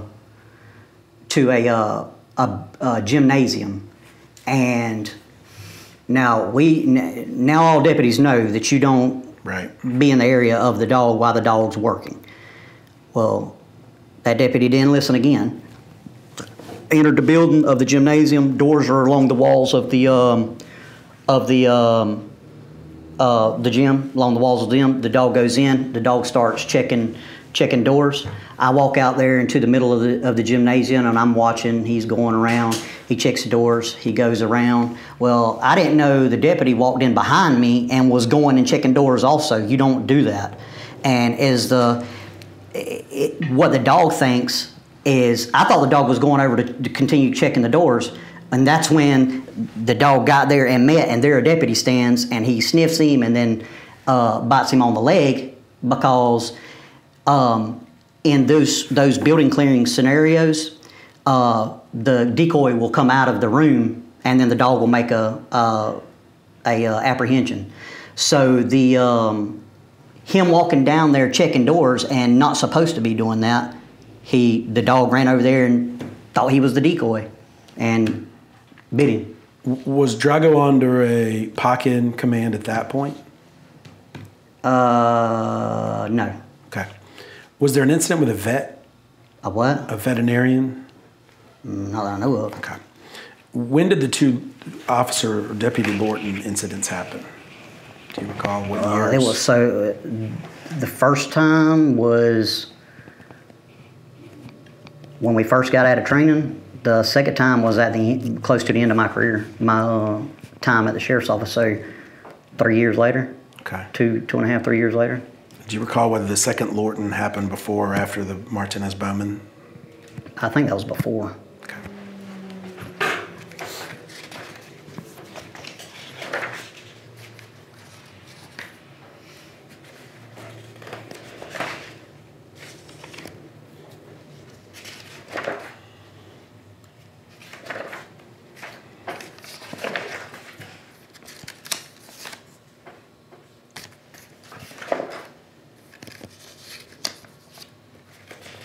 Let's go to page 5, please.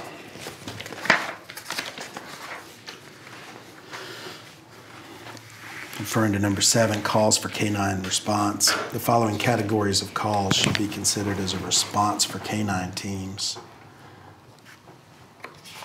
Where's that? Bottom of page 5, number 7. Calls for canine response. Okay. And then it goes into page 6.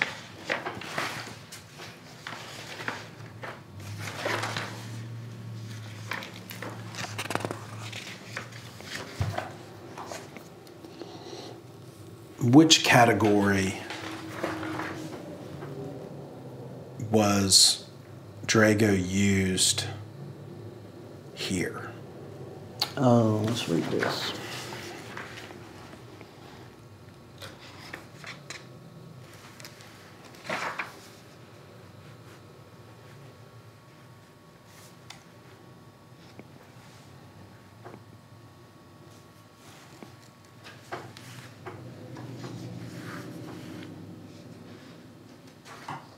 So what category was this situation used Yes.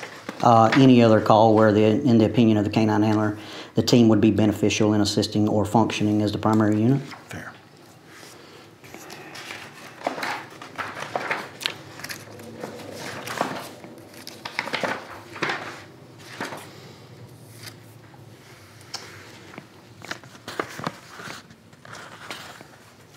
Going to page 10, number 13. Apprehension of fleeing or resisting subjects.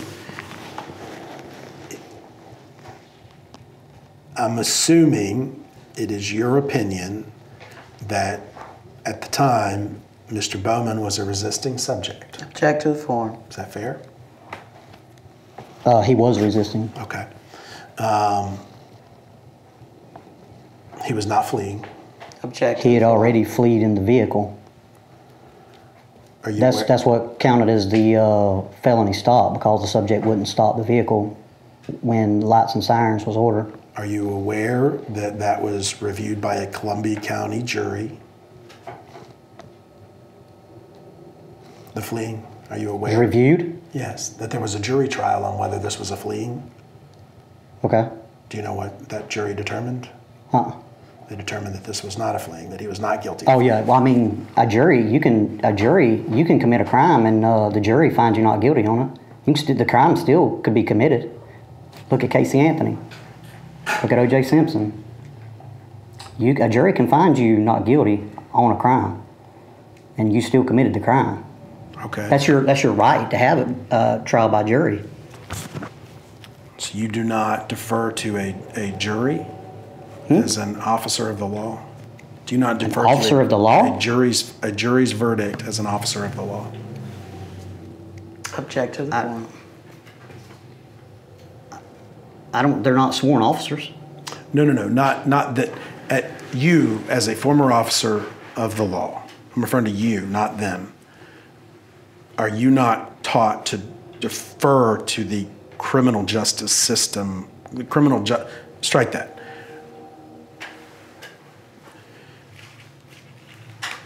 If somebody's adjudicated not guilty in a court of law, does that matter to you?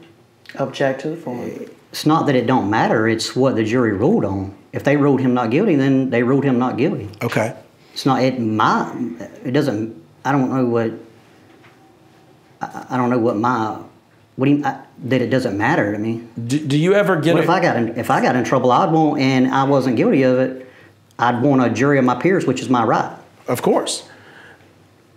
But it seems to me that you're not going to defer to the jury that this wasn't fleeing under the law. Am I correct? Object to the I form. had to have probable cause to make the arrest. Okay. And probable cause was there, so the arrest was made. Then it was up to a jury to decide. I wasn't even there. So at the trial, so I don't. What the jury decides is what the jury decides. That has nothing to do with me. Were you supposed to testify at his criminal trial? I guess not. I wasn't there. Okay. They didn't subpoena me. Okay.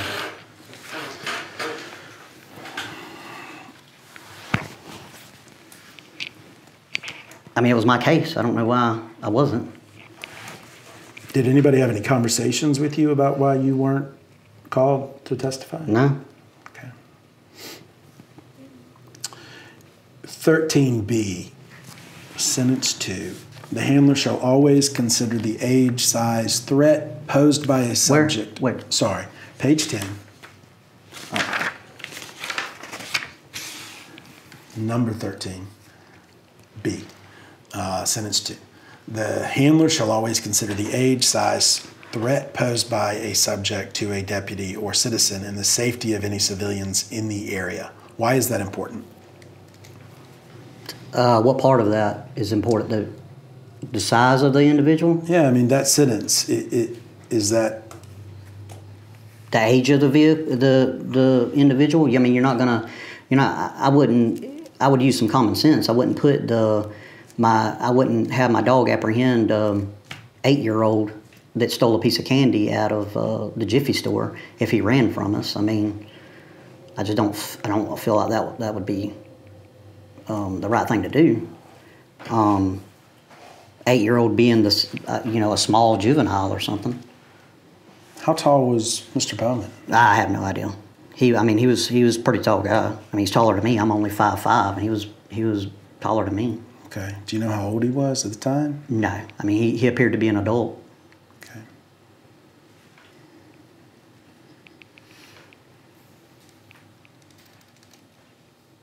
And you were in a residential neighborhood, or I think it was a trailer park?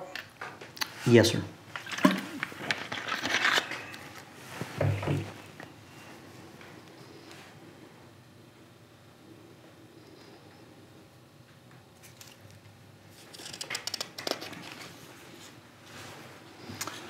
The last sentence, if the subject refuses to come out of concealment or hiding, and again, Mr. Bowman wasn't in concealment or hiding, correct? Where's your last sentence at? Just that last sentence of 13B, if the subject refuses to come out of concealment or hiding.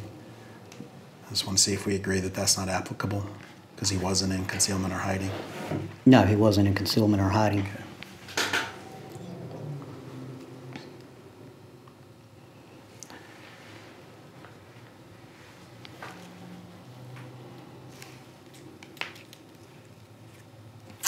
You talked about not putting a dog on a 8-year-old who stole candy, who was running away.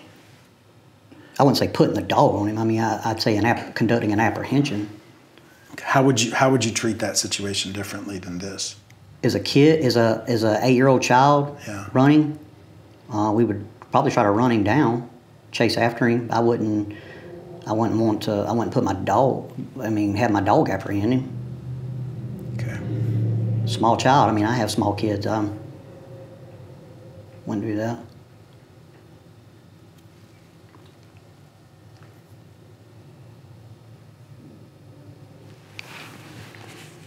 What does fleeing mean to you? Refusing to stop, continuing to go. Okay.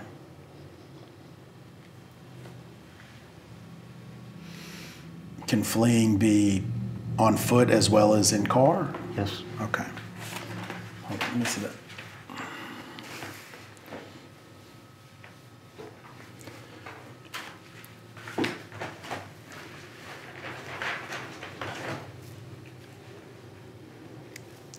And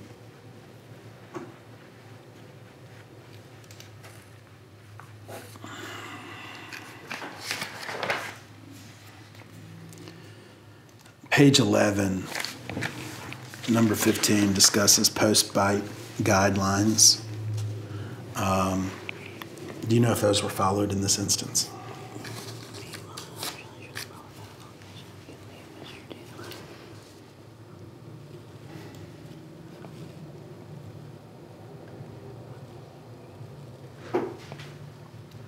From my part, for my part, starting whenever the canine bites any person, the following procedure shall be followed. The handler shall ensure that proper medical attention is immediately administered to anyone bitten, injured, their canine, and shall notify the canine supervisor and the on-duty patrol supervisor. Yes. Okay, so you notified people. What medical care was immediately administered? Ambulance was called to the scene for medical. Okay.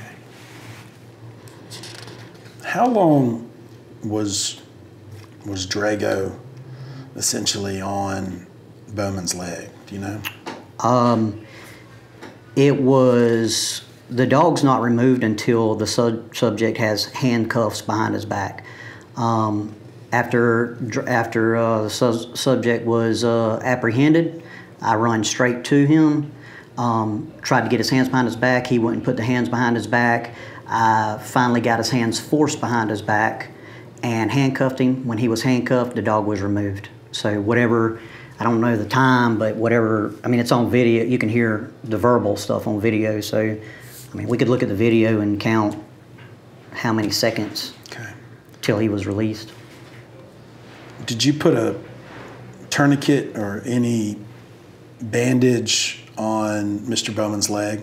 No. Why not? He didn't have, it didn't appear to be an injury that was profusely spewing blood like a artery was torn or anything like that.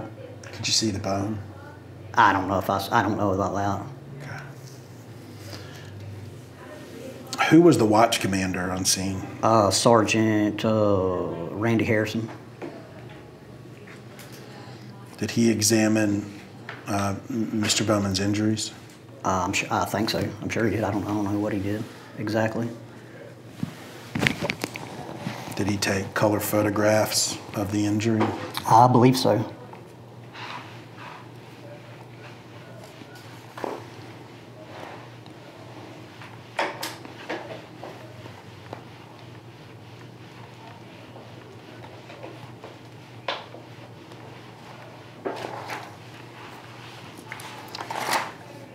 Going to F, should an accidental bite by an agency canine occur during normal work or off-duty hours, the following procedures should be followed. The handler shall make no statement as to liability or fault to involved subjects. You know why that's important? Wait, what now? I'm The referring to handler page shall 11. immediately- Yeah, F2. Should an accidental bite by an agency canine occur during normal work or off-duty hours, the following procedures should be followed. The handler shall immediately ensure that first aid is rendered and the subject will be transported to the hospital. The handler shall make no statement as to liability or fault to involve subjects. I don't know. Well, I guess that's what the sheriff's office wants you to do. Okay. Did the incidents with the other officer become a running joke around the department? A running joke? Yeah.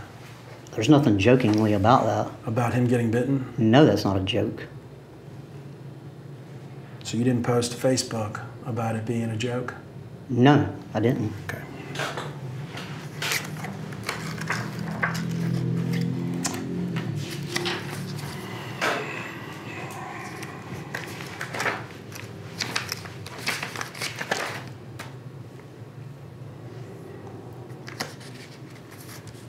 Let's go, that'll be plaintiff's 2.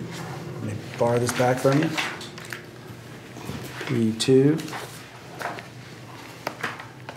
And then I think the final one to go through, which should be quicker, is emergency pursuit 41.3. Do you need a copy?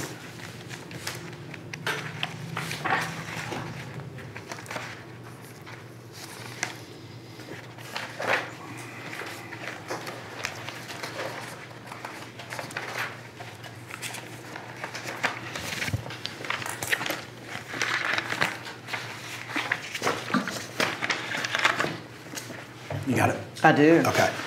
Did this become a pursuit? Yeah, there was a pursuit to me because it was a, that's why I conducted a felony stop. Okay.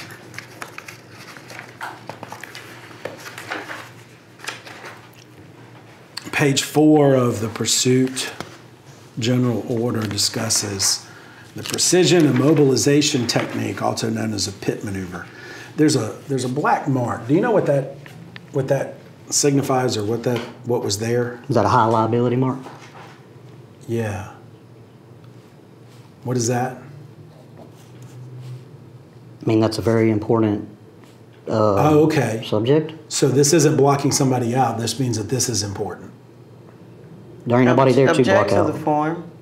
What do you mean? Fair enough. I wasn't sure if this was redacting something, like blacking it out, but this means that this is something that's important. Yeah, I'm assuming. Yes. Okay. Let me just ask you the question. Do you know what the significance is of the black mark? Referring to page 4? What you just said is important. Okay.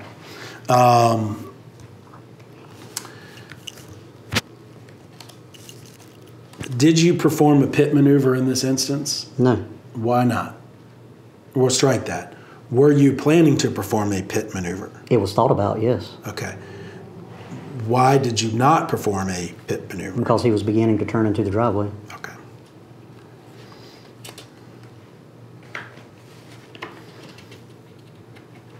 And what was your justification for performing a pit maneuver? Stopped the vehicle for he went out to a major into a major area where they could have been people or other traffic to end the end of the pursuit that had been started.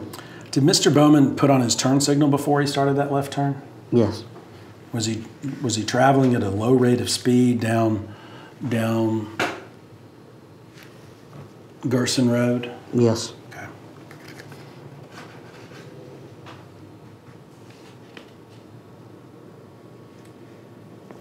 Whose life and so referring to page 3, if in the judgment of the deputy or deputies in pursuit, the fleeing vehicle must be stopped immediately to safeguard life and preserve the public safety. Where are you reading that, sir? Paragraph 3 on What page 4. page? Page 4. Page 4. 41.3. Okay. Paragraph 3. what? Under what section? There are 3 paragraph 3s. There's only the There first are paragraph 2. 3. Yes. The first under one, okay. Precision and I'm with you. mobilization technique.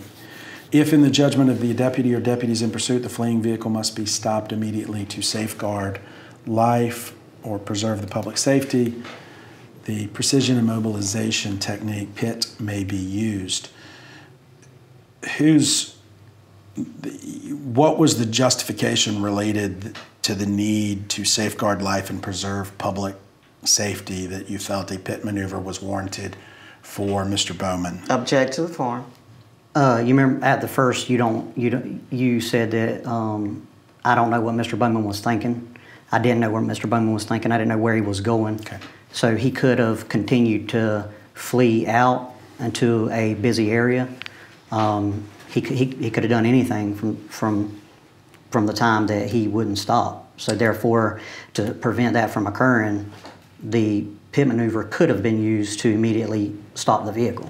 Okay. It wasn't used. So. And are you instructed to take into account whether there might be passengers in a vehicle as to whether you use a pit maneuver? You can take into account of that. Okay. It's your decision to make that by the policy.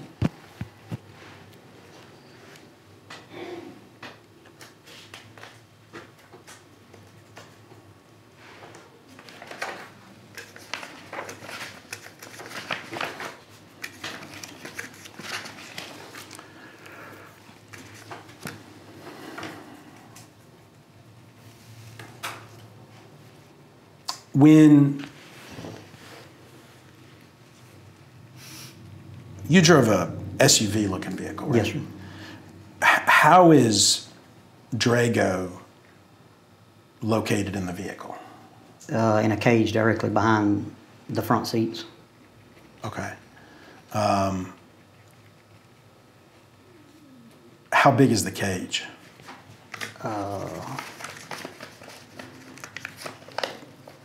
Maybe it's as say if you it's an Explorer SUV, so is from where that seat would without a cage in it, where that seat, the back of it to the front of it, where a suspect would be at, that seat's taken out, and that cage fills that that void up from one door to from the passenger door to the driver door, and it closes from the back of the trunk of the vehicle. Is the dog restrained within that? Oh, In other words, is there a seatbelt or anything within that cage to keep the dog stable? no. Okay. He's free to roam in that small area. Okay. When you open, so take me through what it requires to remove Drago from your vehicle. You open the door, grab him by his collar, or you can or cannot hook a leash to it, and then bring him out. Do you know what you did that evening? I think I got a traffic stop lead that I think I might have hooked to him. If I didn't, I had him by the collar. Okay. You don't recall either way? No. Is there any way to determine which was the situation back then? If I had him by that short lead, Yeah. or I had, no. Okay.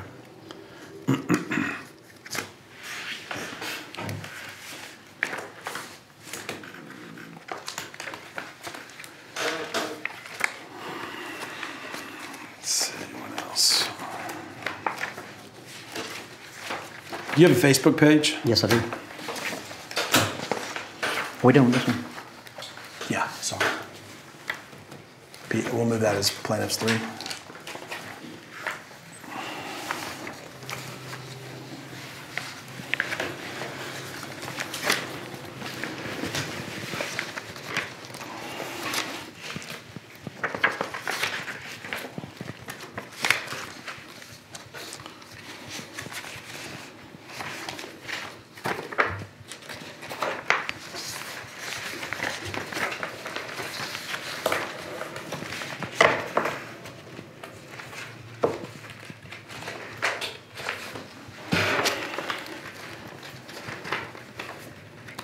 Who is Chris David?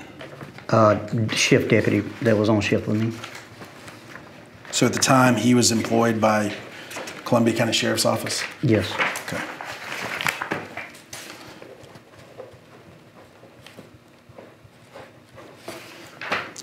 Who is Matthew Montemurno? Shift deputy that was on shift with me. So at the time, he was employed by Columbia County Sheriff's Office? Yeah. Did either one of them respond to this scene? Who was that?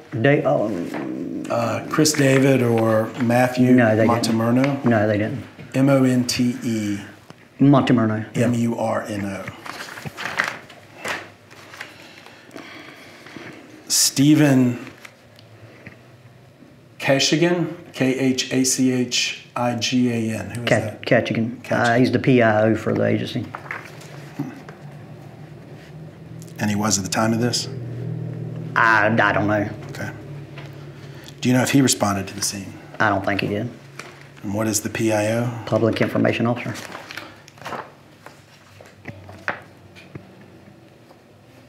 And that's you? That's my daughter. Oh, well, I meant this is your Facebook page? Yeah. Okay.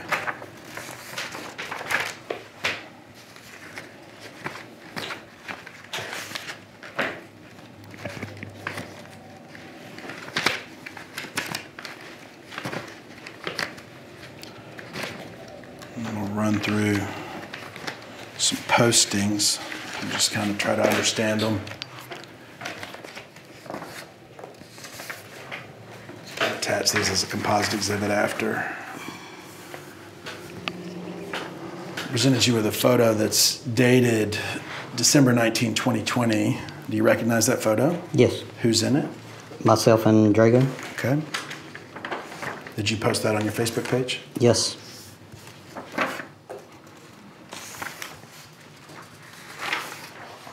Present something posted November 11, 2018. What is that? It's a skull of a canine with a blue line on it and says canine unit. Where did you obtain this? I seen it on Facebook. Okay, and so you just reposted it? What's the significance of the blue line with the skull? Police dog. Okay. Why the skull? Why is it? I don't know why they made it a skull. Okay. I thought it looked cool. Okay.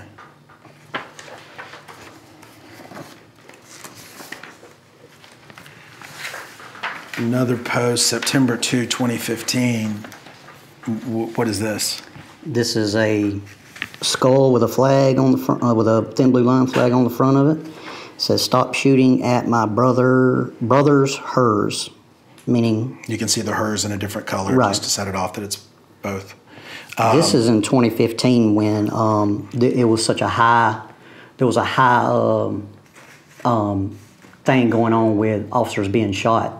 I think it was like the highest at that time, and I seen it online, or I seen it on Facebook, and I shared it. So at that point in 2015, officers were at kind of heightened alert for officer safety. Is that fair? They were being shot at, Right. or they were being shot. I mean, that's the whole "stop shooting at my brothers," Right. meaning my. And do you know how? Have you heard of George Floyd? Yes. And do you know how long before this incident happened that George Floyd passed away? No, huh? And do you know the impact of incidents like George Floyd and other police-involved incidents related to African Americans, what impact that has on African American men? What, the George Floyd thing? Yes. What kind of impact it would have on them? Yes. Well, I mean, it was all media. It was all. I mean, it was a big thing on the media. Okay. But do you know what impact that would have on African American men? Object to the form. No.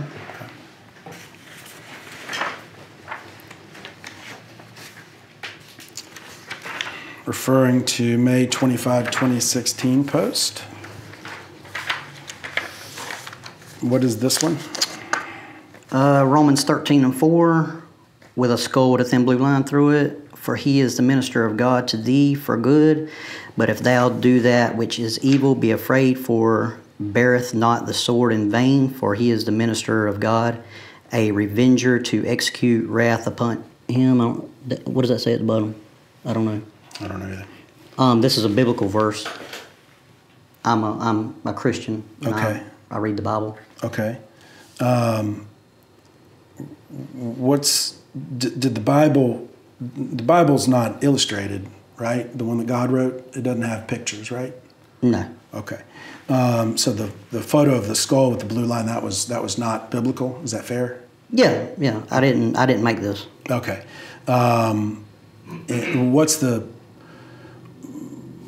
What drew you to this Bible verse with the skull to post it? To me, it's more or less saying that as my personal being called as a police officer, I feel like that was my calling. I was called by the Lord to be a police officer.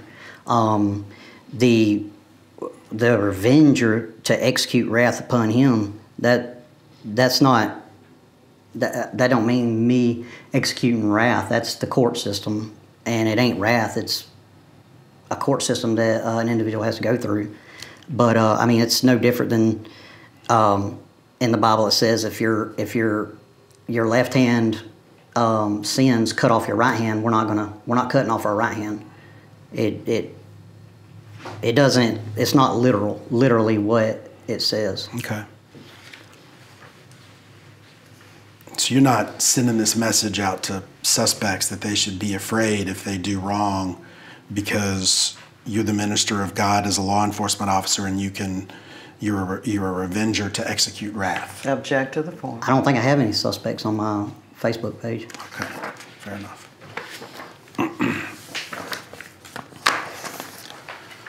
Photo from June 14, 2016. What is this one? It's looks like a SWAT operator with a thin blue line bandana on his face. They hate the sheepdog until the wolf is at their doorstep. What does that mean? In law enforcement, a police officer is labeled as the sheepdog in the law enforcement realm. Until the wolf is at their doorstep. What that's saying is, like, there's people that hate the police. I mean, that's not no secret. It's media wide.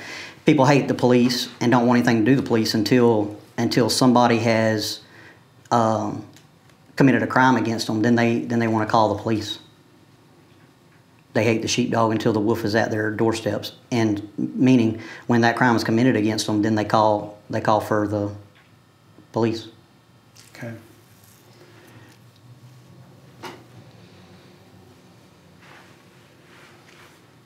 Was Bowman the sheepdog or the wolf? Object to the form. Bowman was a suspect. Okay, fair enough.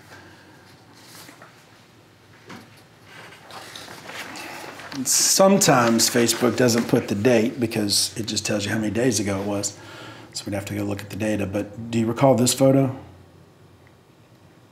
I remember when this was, because we go to Camp Blandon once a year in February. So I don't know the exact date, but we go to Camp Blandon once a year for 3-day training with Alachua Sheriff's Office. Okay. Who's Matthew Waddington?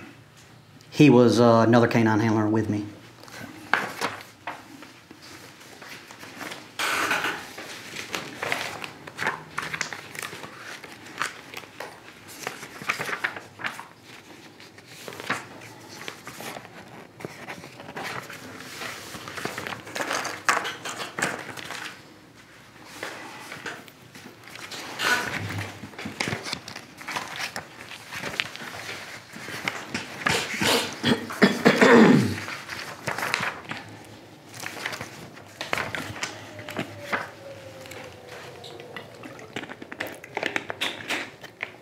Who was Chris David again? The guy that works, or another deputy that works with me. Okay.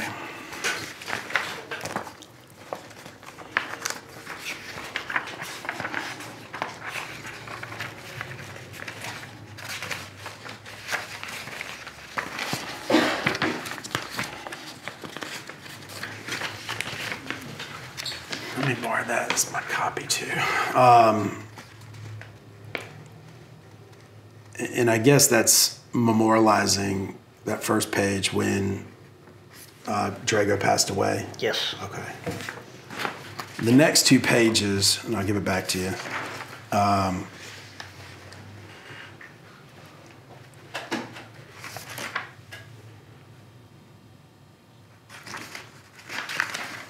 There's an exchange of messages related to that post.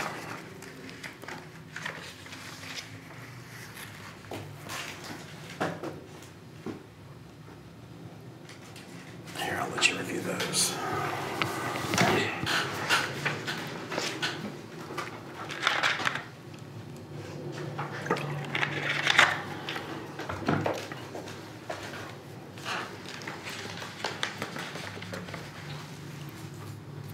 Okay. Let me see it again, please.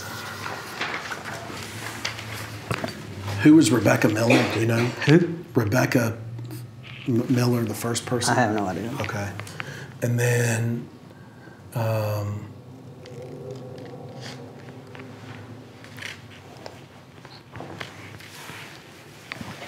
is that your post? Mm-hmm. What did Yes. you Okay, say? which one are you referring The to? midway through on page 2.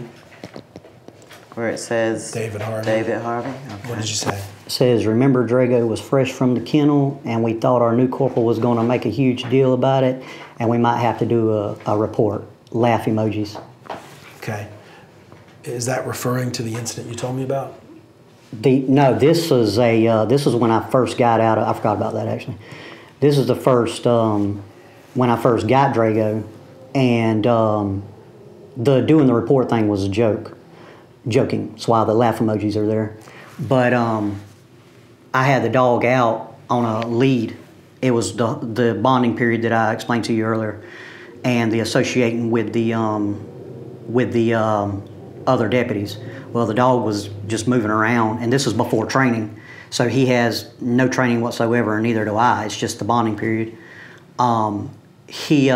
Me and the deputy was standing side by side, and we were talking and laughing, and the deputy, I believe the deputy is if you're conversating with your buddy, ha ha ha ha, and hit me on the shoulder, the dog seen that, and the dog run up to him and started sniffing him and sniffed him up and nipped him on his arm.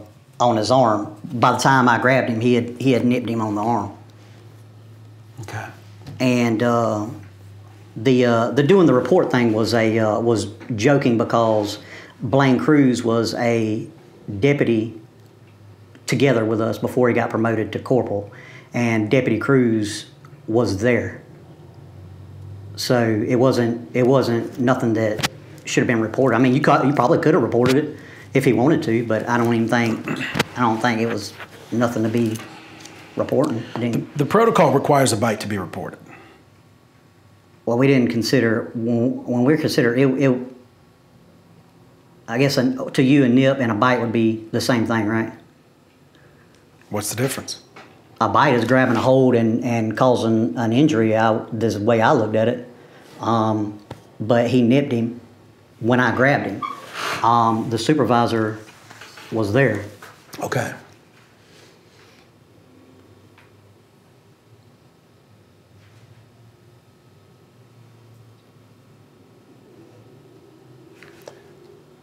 Who was the new corporal? That's the Blaine Cruz. Blaine Cruz. And Blaine jokes back that the victim didn't want a report filed. Right. Okay.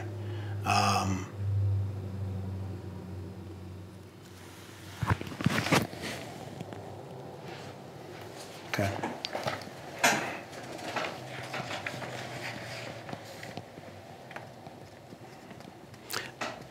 So this incident with Chris David was not reported? It was reported to the corporal. Okay, who was there, and okay.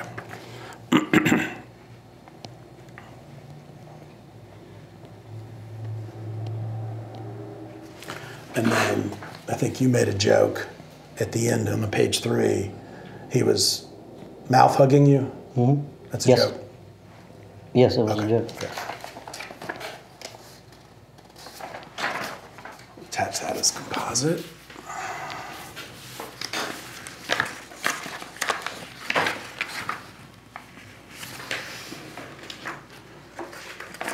January 15th post. Would you read that and explain that one to me, please? 7 days out of this patrol car for some mind recalibration got me motivated to do some hood rat things with my hood rat friends. Chris, let's get it, dude. Have you ever seen, maybe you haven't, there's a YouTube video with a kid who steals his grandma or mom's car, and it's a viral video, and the news media asked him why he does it, and he said, because I wanted to do some hood rat things with my hood rat friends. So I was quoting what that had said. It's an African-American kid, isn't it? Yeah. Okay.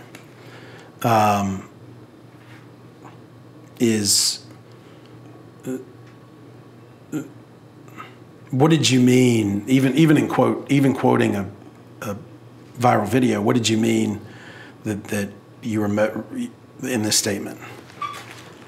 Let's go get with me and my friend, which is the deputy, Mm-hmm. let's go do some proactive police work. What is proactive police work? Meaning you're driving around in neighborhoods and proactive preventing crimes of occurring, doing traffic stops, middle of the night, just doing preventative activities, proactive, being proactive. Why would that be compared to hood rat things with your hood rat friends? Object to the form. Because that was it was a quote from somebody else that I thought was a funny quote. Okay. But you admitted that kid in the video was in the process, or it was talking about committing crime, right? His was talking about crime. Mine was talking about preventing crime. Okay. What's the significance of the YouTube video that was attached? That's I listen to rap music, and that's a song by Kevin Gates that I like. What's it called? Big Gangster. Okay. It says it on the poster. I'm going to the next page.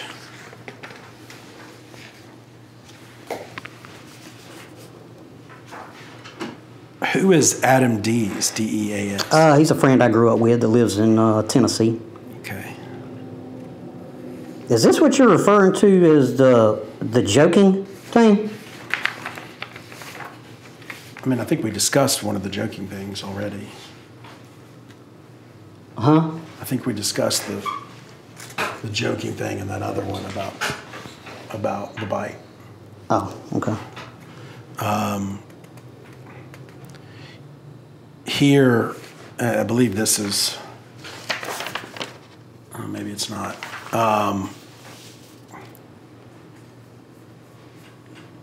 You say on D's streets in my patrol car. Yes. Are you familiar with what urban slang is, or ebonics, or things like that? Ebonics? Yeah. Street language. I assume. Here's what I'm trying to understand. Let me just boil it down. I've deposed you for about an hour and a half. No, 2.5 hours. And I haven't heard you use slang like D streets.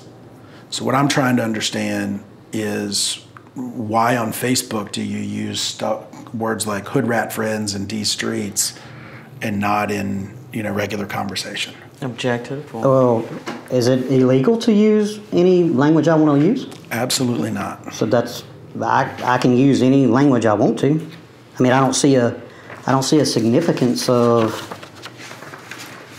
quoting a YouTube term or a YouTube statement or using these words. Are they specified to one person? On December 23, 2017, and I may only have one copy of this one, unless it's the next page. I'm going to text you. Oh, yeah, it's on the back here. Yeah, there it is. Did you post this as a profile photo? Yeah. Is that you? No, that ain't me. Why'd you post that picture? Because I thought it was funny. Okay. Where'd you find that photo? It was it was on Facebook. Okay. It appeared to be a black woman, African American woman. I thought it was African American man. Okay. I just see her. Maybe not. I guess it could be either way.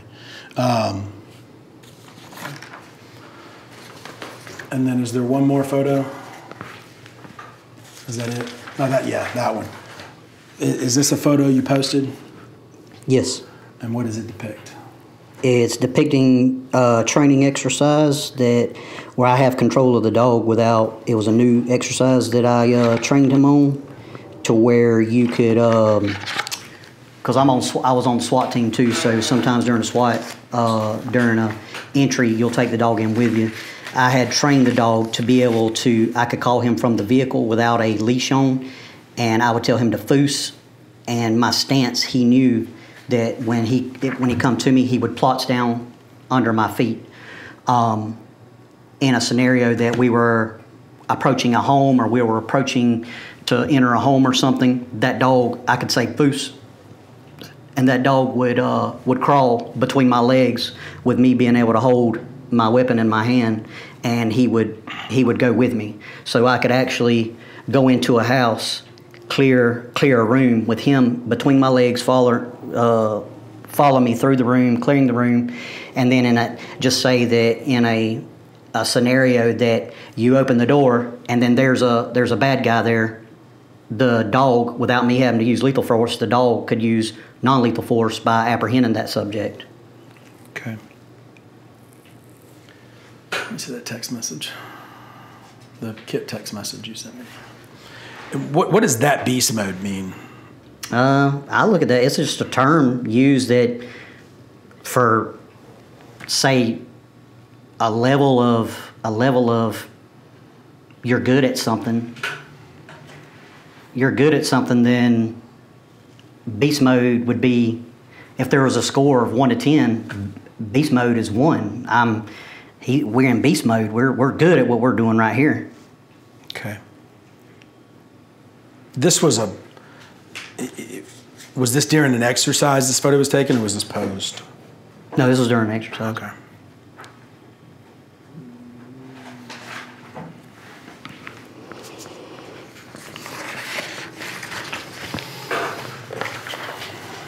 I think that's all for photo show and tell. Let me mark that as plaintiff's composite 4. And we can take a break or press on. Yeah, I gotta- Okay, I was about to say. I My need a bladder is break. going because of this. This video Kidney too, stones. The time is 12:33 p.m.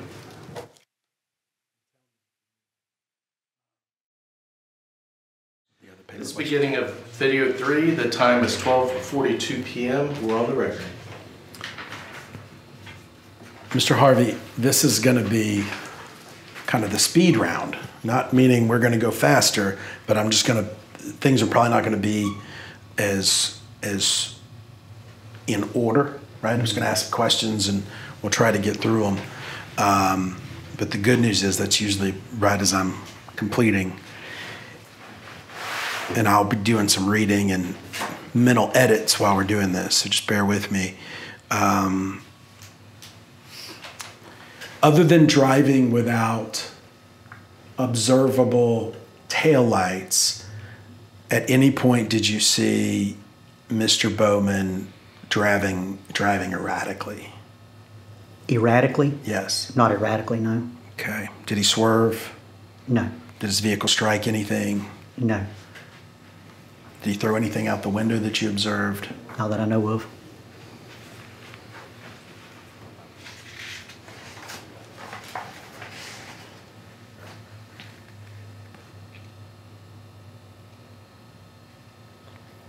Do you know where he ultimately came to a stop?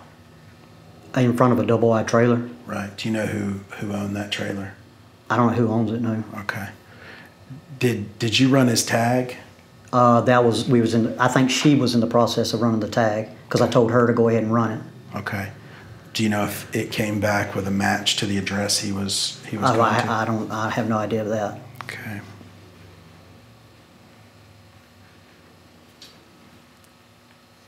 At the time, did you, or I guess until this scene ended, did you ever find out whose vehicle it was? I believe it was his mom's vehicle. Okay. I don't know I don't know her name or who she is. I just think what I've gathered, it was his mom's vehicle.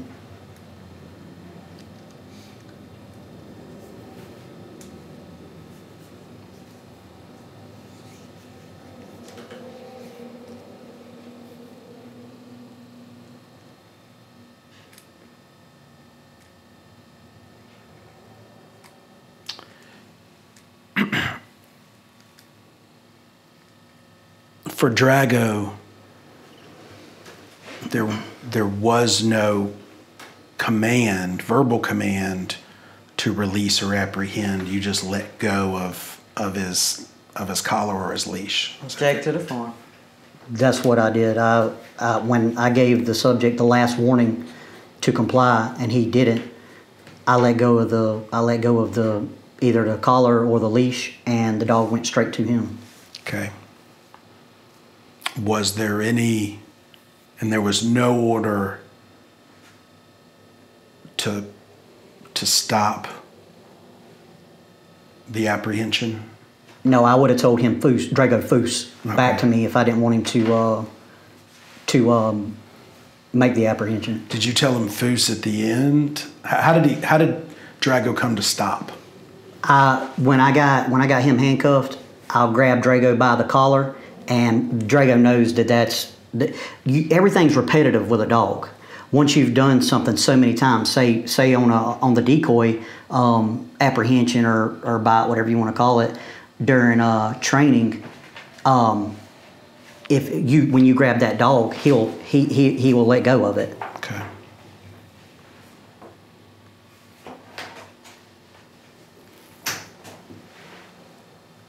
When you said K99999, you were saying N-I-N-E, not N-E-I-N. Does that make sense? So, are you aware of how the 9 command is spelled? No. Okay. What did you mean when you yelled 99999? I put K9 in front of that, meaning I'd already said Sheriff's Office K9, Sheriff's Office K9, and when I released it, K99, he's coming, telling the subject that he's coming to you. Okay. Is just in the same instance of a taser. That's I don't even. It's what come to my mind whenever I released the dog, and it just ran on. Okay. The dog didn't run on. I in my mind what I was speaking just ran on. My words. How did you respond to Bowman's pleads for help or to get the dog off of him? Put your hands behind your back. Put your hands behind your back. I can't remember the exact words, but the dog's not going to be released until you put your hands behind your back, and I know that you can't reach for anything if you have something on you. That's the purpose of the apprehension. The dog has made the apprehension.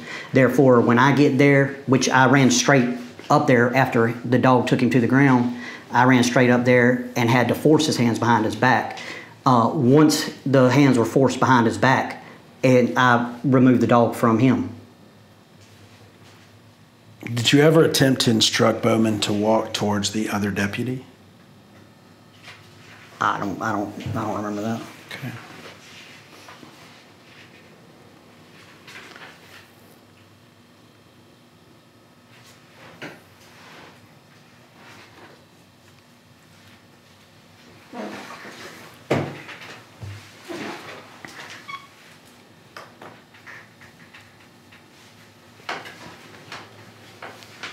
Did you ask Bowman if he had a weapon at any point?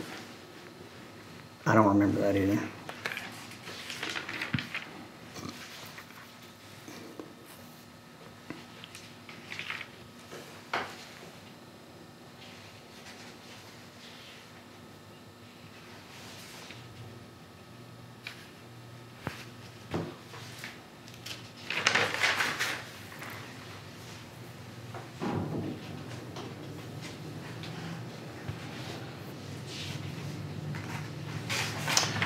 Are you aware of any other nips or mouth hugs that Drago did that wasn't reported? Check to the floor. A mouth hug is the Drago does that. Would do that to me. Mouth hug. That means he's playing and he's just. He's not biting. He's just. I don't know if you have dogs or whatever, but when dogs play, they're not biting you, but they're putting their full mouth around you. Fair enough. What a mouth hug is. And that's different than a nip, right? Yeah, I mean. Okay. And maybe I just got lost in the joke, but let me just ask the question about nips. Are there any other nips or bites that you're aware of that weren't reported per policy? No, not that I can remember. Okay.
What is tunnel vision?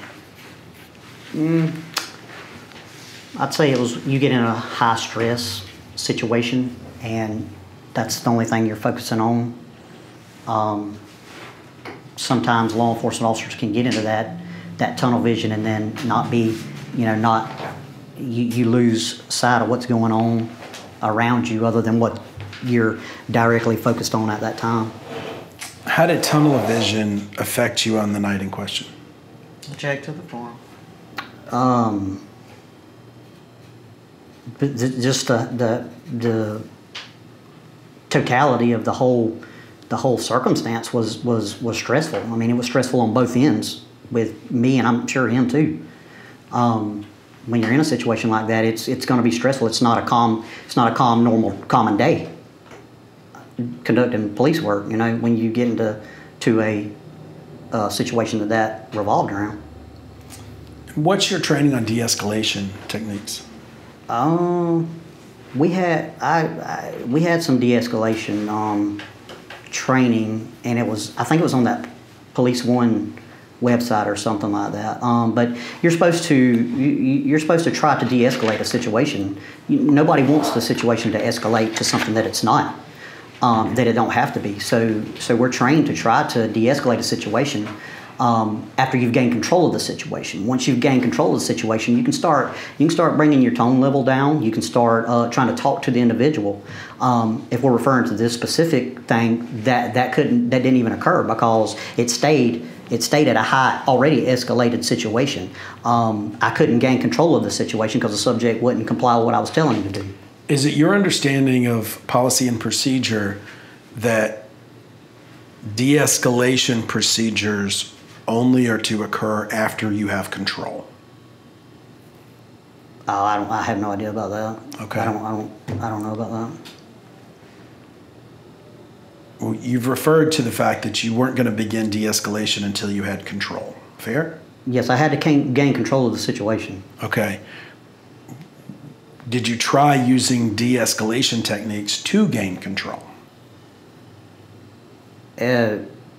I done what I was trained to do during a felony traffic stop, and that was to give that subject orders to comply with everything that I'm telling him to do so we could de-escalate down to bringing him to the back, finding out, dude, why'd you not stop? And the arrest probably wouldn't even occurred that day. None of that would have occurred that day if I could have got him to come into compliance and do everything. Just because you conducted a felony traffic stop don't mean this guy's got to go to jail.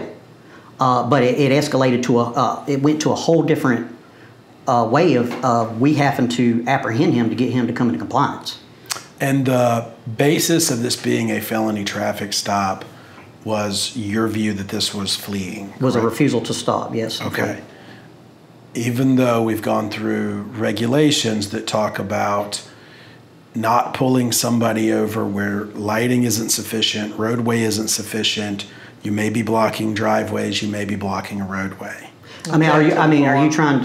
What you're trying to say that you've explained all of that to me, and that after you've explained that to me, I shouldn't be feeling that this was a pursuit or a failure to stop or a fleeing. No, I'm still at that what occurred is what occurred. Okay.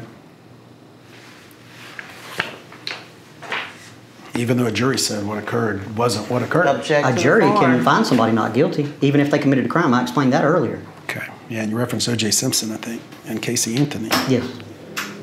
Are you trying to compare Mr. Bowman to No, murderers? I explained to you Alleged that a murderers? jury can find someone not guilty, even if they were guilty. Has nothing to do with comparing the crime. Okay, let me object to this point. We're not going to badger the witness. He's already answered those questions. You can move on to something else. I resent that because I was not No, you're asking being for the questions. argumentative with him in those last few questions there. So continue asking the questions you have, but let's not be argumentative, and you will not be badgering the witness. Beauty of video. Did you arrest Mr. Bowman? Yes. Tell me about that. Mr. Bowman was arrested on scene. He was transported to the hospital. Upon arrival at the hospital, he refused to let the doctors tend to his wound from the apprehension. during that time, the jail will not take somebody into the jail with a injury on them. So therefore, after being there, the time we were there, and him refusing to let doctor fix up his wound, I called the sergeant and advised the sergeant what was going on there, and told the sergeant what we could do is, since I didn't find no prior record on him, so we know who he is, we know where he lives at, we got all of his information, so we can allow him to be released here, so he can go get. Because maybe he wouldn't let us do it because we were there. I don't know. But he would not let he would not let medical treat his wound. So we can release him from here and file a warrant for his arrest for the state attorneys to pick up a warrant, and we pick him up at a later date whenever he's got taken care of his wound. Okay, what was he under arrest for? Fleeing and eluding, resisting without violence, and the last one I charged was with DUI.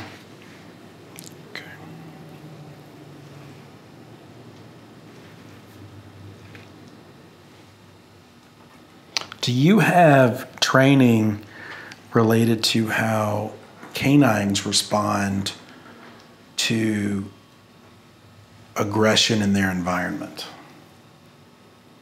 I don't know what you have to explain that. I don't know what you're saying. Okay. Do you know how dogs react to stressful situations?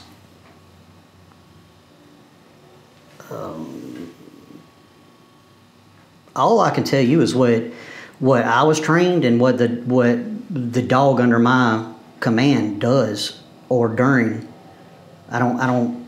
There wasn't a specific stress related training that I can remember given over different scenario or different occasions. I don't know. Did you have a dog before Drago? No. Did you have a dog since? No. So it's the only dog you've ever Yes. had custody of? Yes. Okay.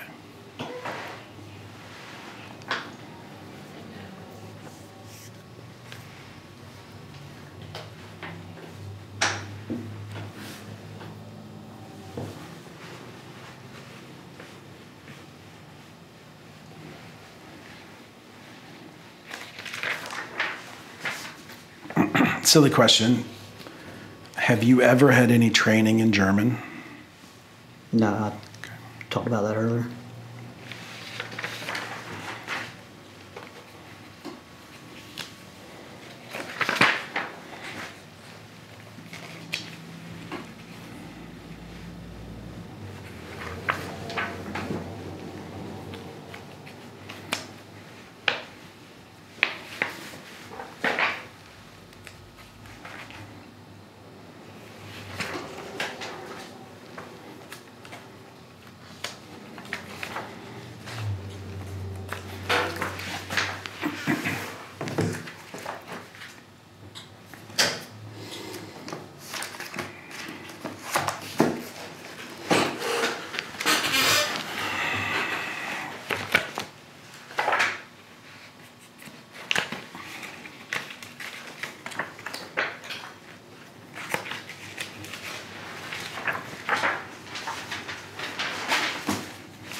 We've been provided with a chart or a spreadsheet.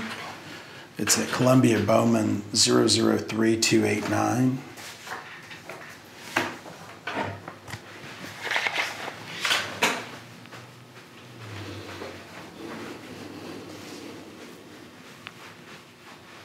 Yeah.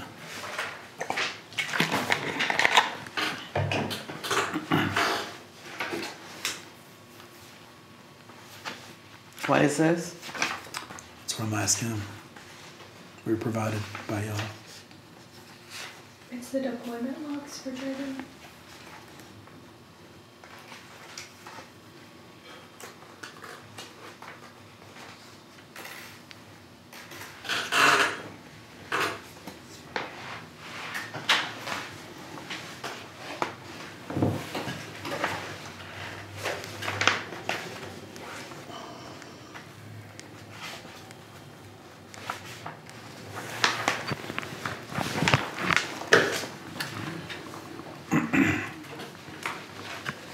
you know what this is?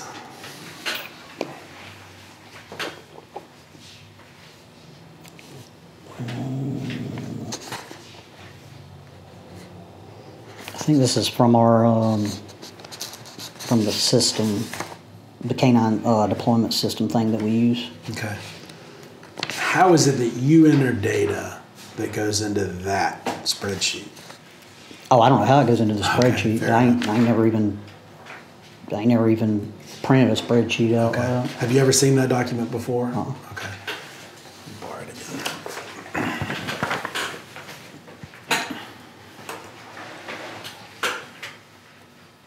Yeah. Let me just borrow yours. Date, I understand, right? Who? Date, you know, up at the top. Creator, I think I understand. Location, I think I understand. City, state, agency.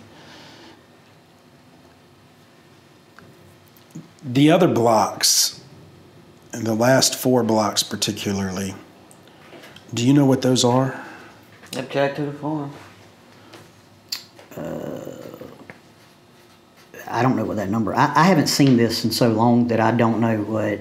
I think that might be use of force, maybe. It's use of something. I don't know if it's force or what it is. Okay. The C, I don't know. The hours.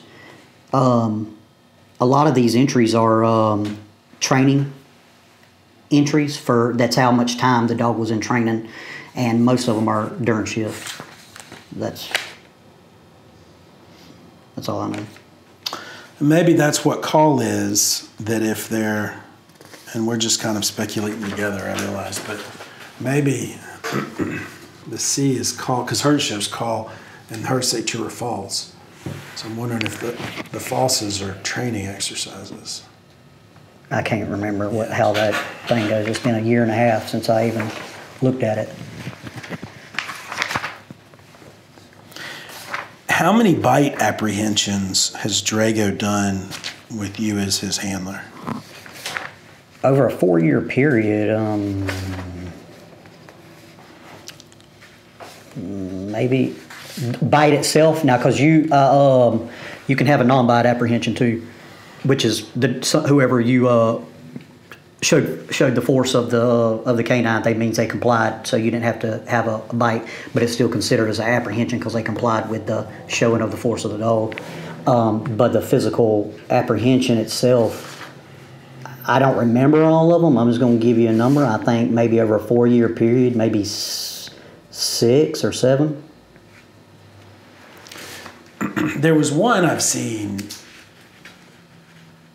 where, and I want to see if it's Drago, where there was somebody running at or by an interstate. Do you remember that one? There was like somebody that walked. I need a little bit more. Okay. I just need a little bit more information. Yeah, I think there was somebody running or walking on the interstate. And the dog was deployed? And the dog was deployed. For a bite? Yes. Yeah, that happened, well, I don't remember when that happened, but the subject had fought, the Lake City PD made contact with that guy, and he tried to arrest him, and I was pulling up, and they began to physically fight, and the guy got away from the Lake City PD officer and ran down the side of the interstate. Okay, and then Drago was deployed and helped secure. Yes. Okay. Do you know what commands were given in that incident? I don't know. Okay. That's been so long ago. Have you seen that? We have body camera of that. We should look at that and look and see what the commands were there.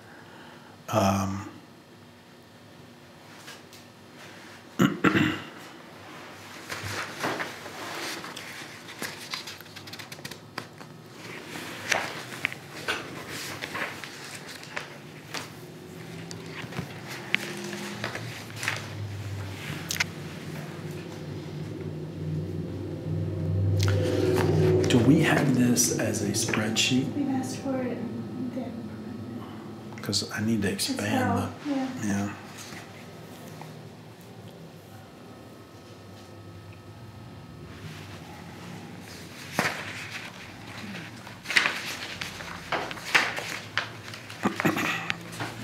I'm going to reserve probably over objection to question you about the spreadsheet when we have one that we can actually see what's the information. Just so that I can actually see who and what, because do you know this document well enough that you can testify without seeing the full document? No. Okay. And we would object to you reserving, calling him back for that. Fair enough. This stack.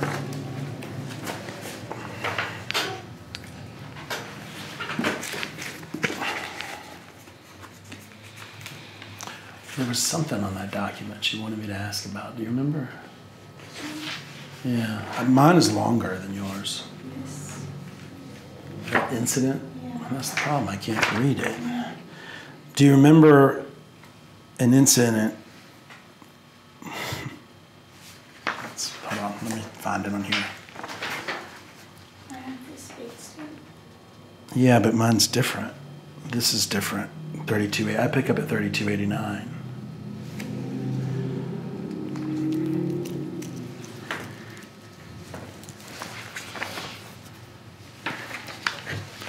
I think it's the trues we need to look for.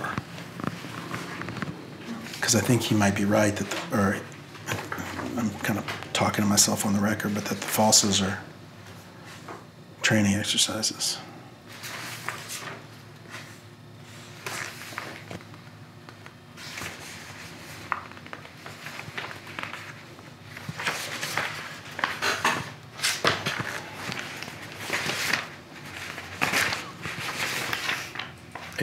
Yep. Yeah, that's why.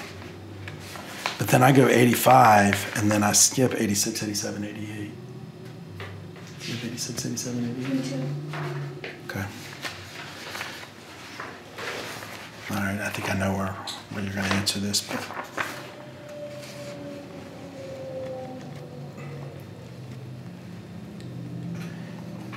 In this document, labeled Columbia Brown 003384, that we've been referring to, that first line, Is that the same document you showed me? it is. That first line that has true at the top. Do you know, it says Tower Road in the something. Does that refresh your recollection? Let me think of. I believe Tower. This is one. If this is the one that I'm thinking of, Tower Road is out in the forest, and that was probably a SWAT call out where a individual had shot at officers, and he ran into the forest and was down behind a tree. SWAT operators formed, moved forward into the with shields and everything, moved forward into the woods, because you could see the subject out there because the palmettos were only so high, so you could see him over there. So all SWAT operators, I was the canine handler on that call. We moved into the woods, and I had a 50-foot lead. So we gave the subject multiple orders to surrender, come out. He never would. Therefore, we sent the dog for apprehension, and the dog apprehended the subject. Okay. He ended up being dead because he shot himself. But we weren't aware of that. The other... If that's the case. Right, that's the problem. The other true-false I see happened at 302 Gerson Street on October 23rd. I think that's Mr. Was that the day? Yeah. Possible, I'm sure. I have that one. It's 3289 on Bait Stamp 3289. What I don't see,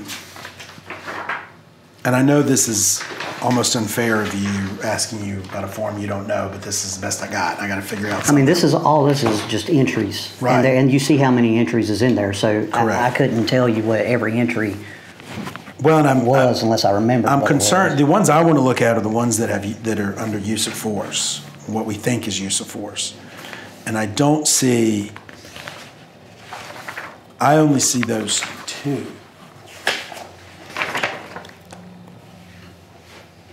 Is true. What's your training related to doing use of force reports when it's canine use of force? Everything that with the dog deploys is documented there, but you'll on a use of force you'll complete a whole the report. I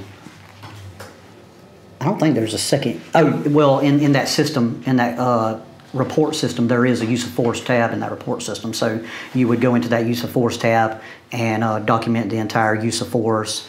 And then I guess I don't know if it goes into the system or it goes into the report or what it does. Okay. But it's reported. Do you know how many you've done, how many use of force reports you filled out related to canine Drago?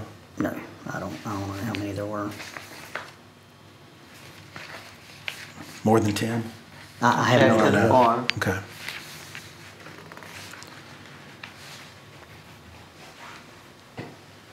I think we've at least identified 3, right? The Bowman incident, the interstate incident, and the forest incident. Mm-hmm. Is there any more that you specifically recall?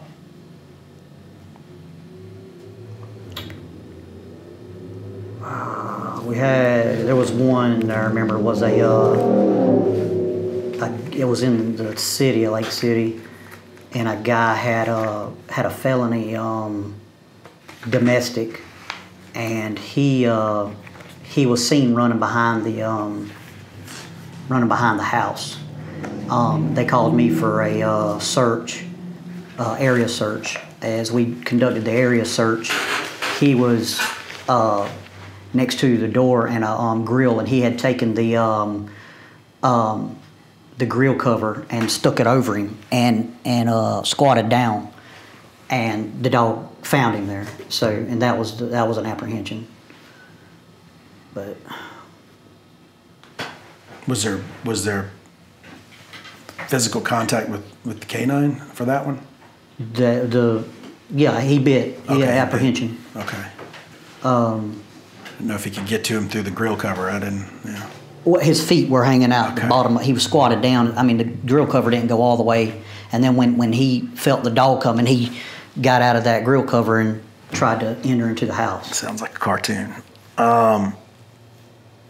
Any others you can think of? No, that's the one that comes to mind. The ones we've already talked about.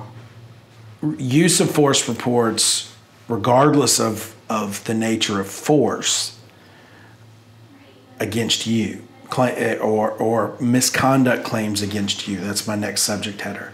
I only know of the one that's the domestic relations. Are there any others? Check to the form. Any claims of civil rights have there been any others? Have there been any claims of civil rights violations or improper use of force against you as an officer? Has there been any? Yes. I don't know if are you referring to the domestic violence thing with the guy? I know about that one, so I'm not worried. Like that one. That's the only one that I if that was a civil rights allegation, that's the only one that I could. And that was my inarticulate question at this point. You know, that's the only 4 hours in. If that is it, that's the only thing that I could think of that would be that. Okay.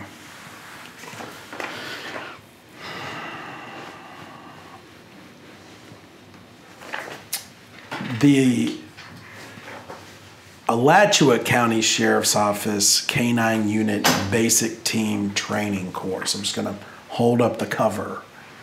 Do you recognize this? I trained 6 years ago. Okay. I don't know if they give us that or not. Okay. Referencing Bait Stamps 005396.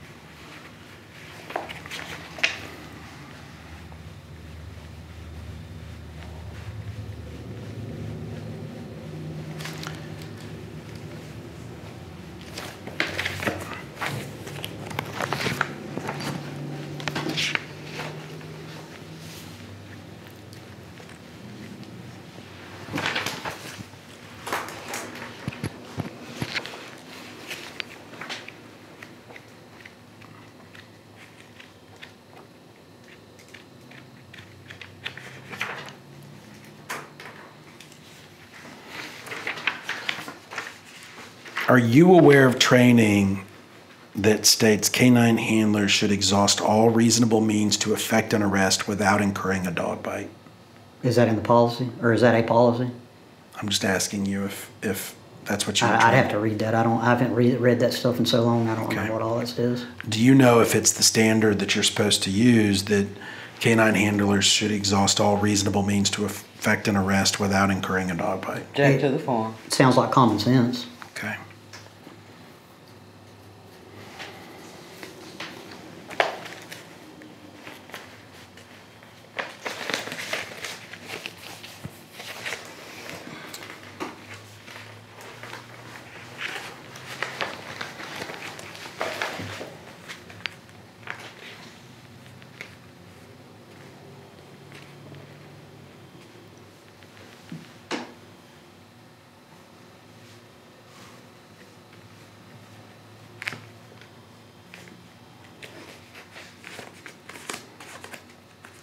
Almost done.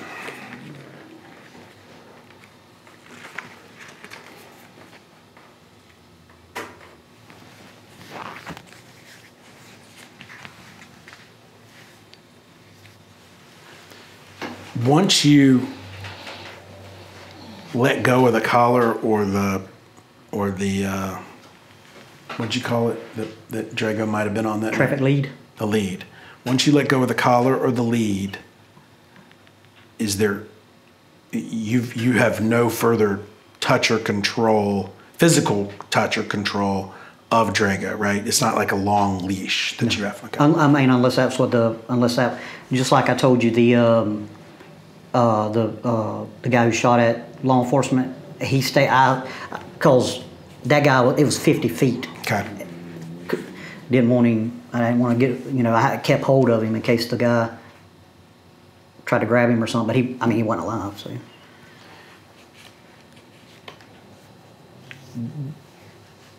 At what point did Mr. Bowman surrender? Surrender? Yeah. If you call surrendering as in became compliance when I got the handcuffs on him, finally. Okay. And it was after that you released you pulled the Yes, dog sir. away? Okay.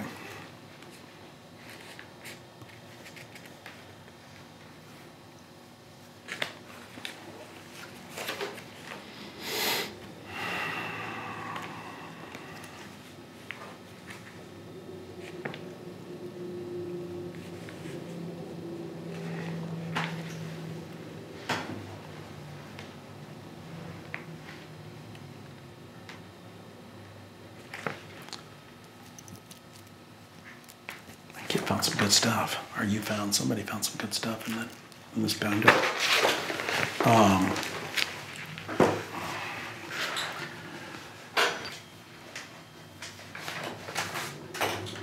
Amy, what other questions do you have? And I'm going to ask them, but.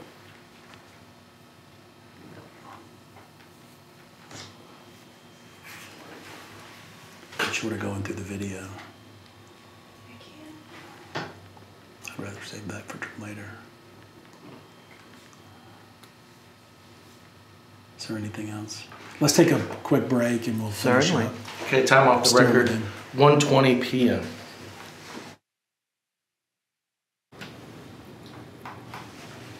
We're back on the record, that time is 1:24 p.m.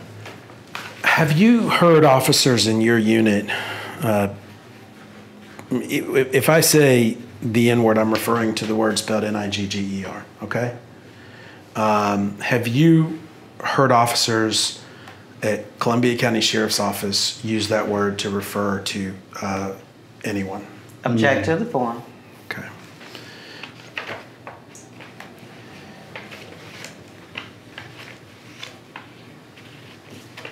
Is there any information you can provide or that you're aware of about racism within Columbia County Sheriff's Office? Object to the form, totally irrelevant to the case. No.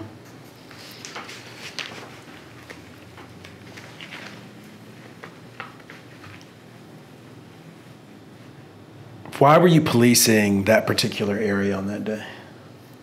I believe that was my zone. Okay. And that which would have been zone 1. I believe now, it's been so long ago, but I believe that was my zone, so we were patrolling through there.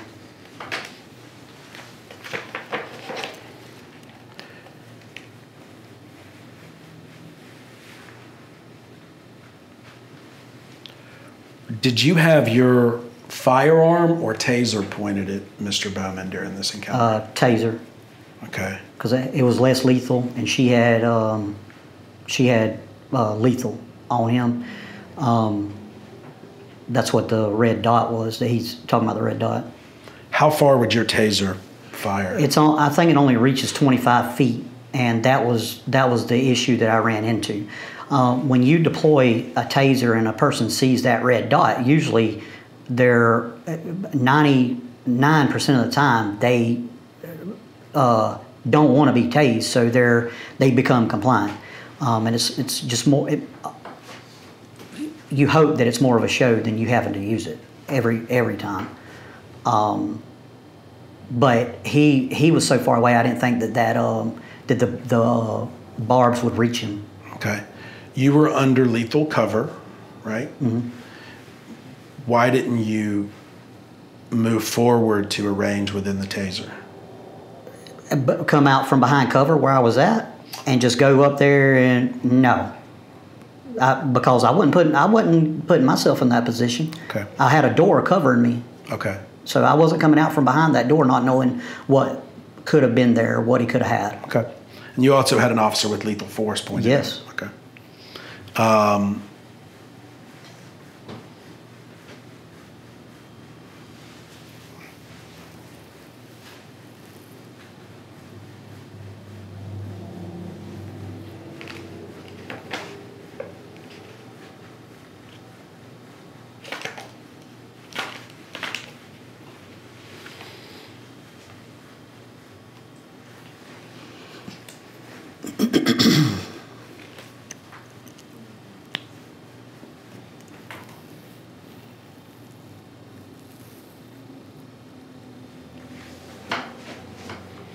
Were you reprimanded, demoted, or terminated in any way related to this incident? No.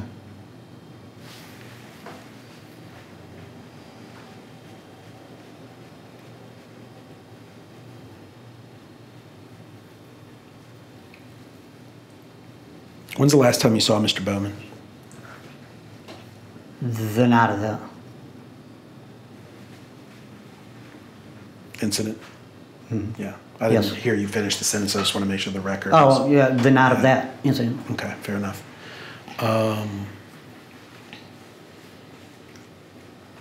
Anything else, Amy? I'm going to continue to reserve on the form that we don't have And we'll continue to object. fair.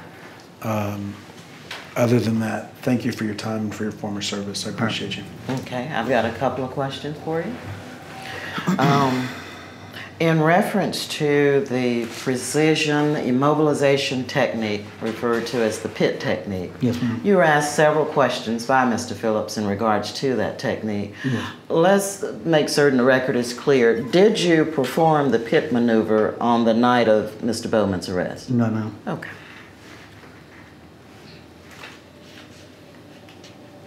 Also, Mr. Phillips asked you several questions about using the public address system or the PA system on your vehicle.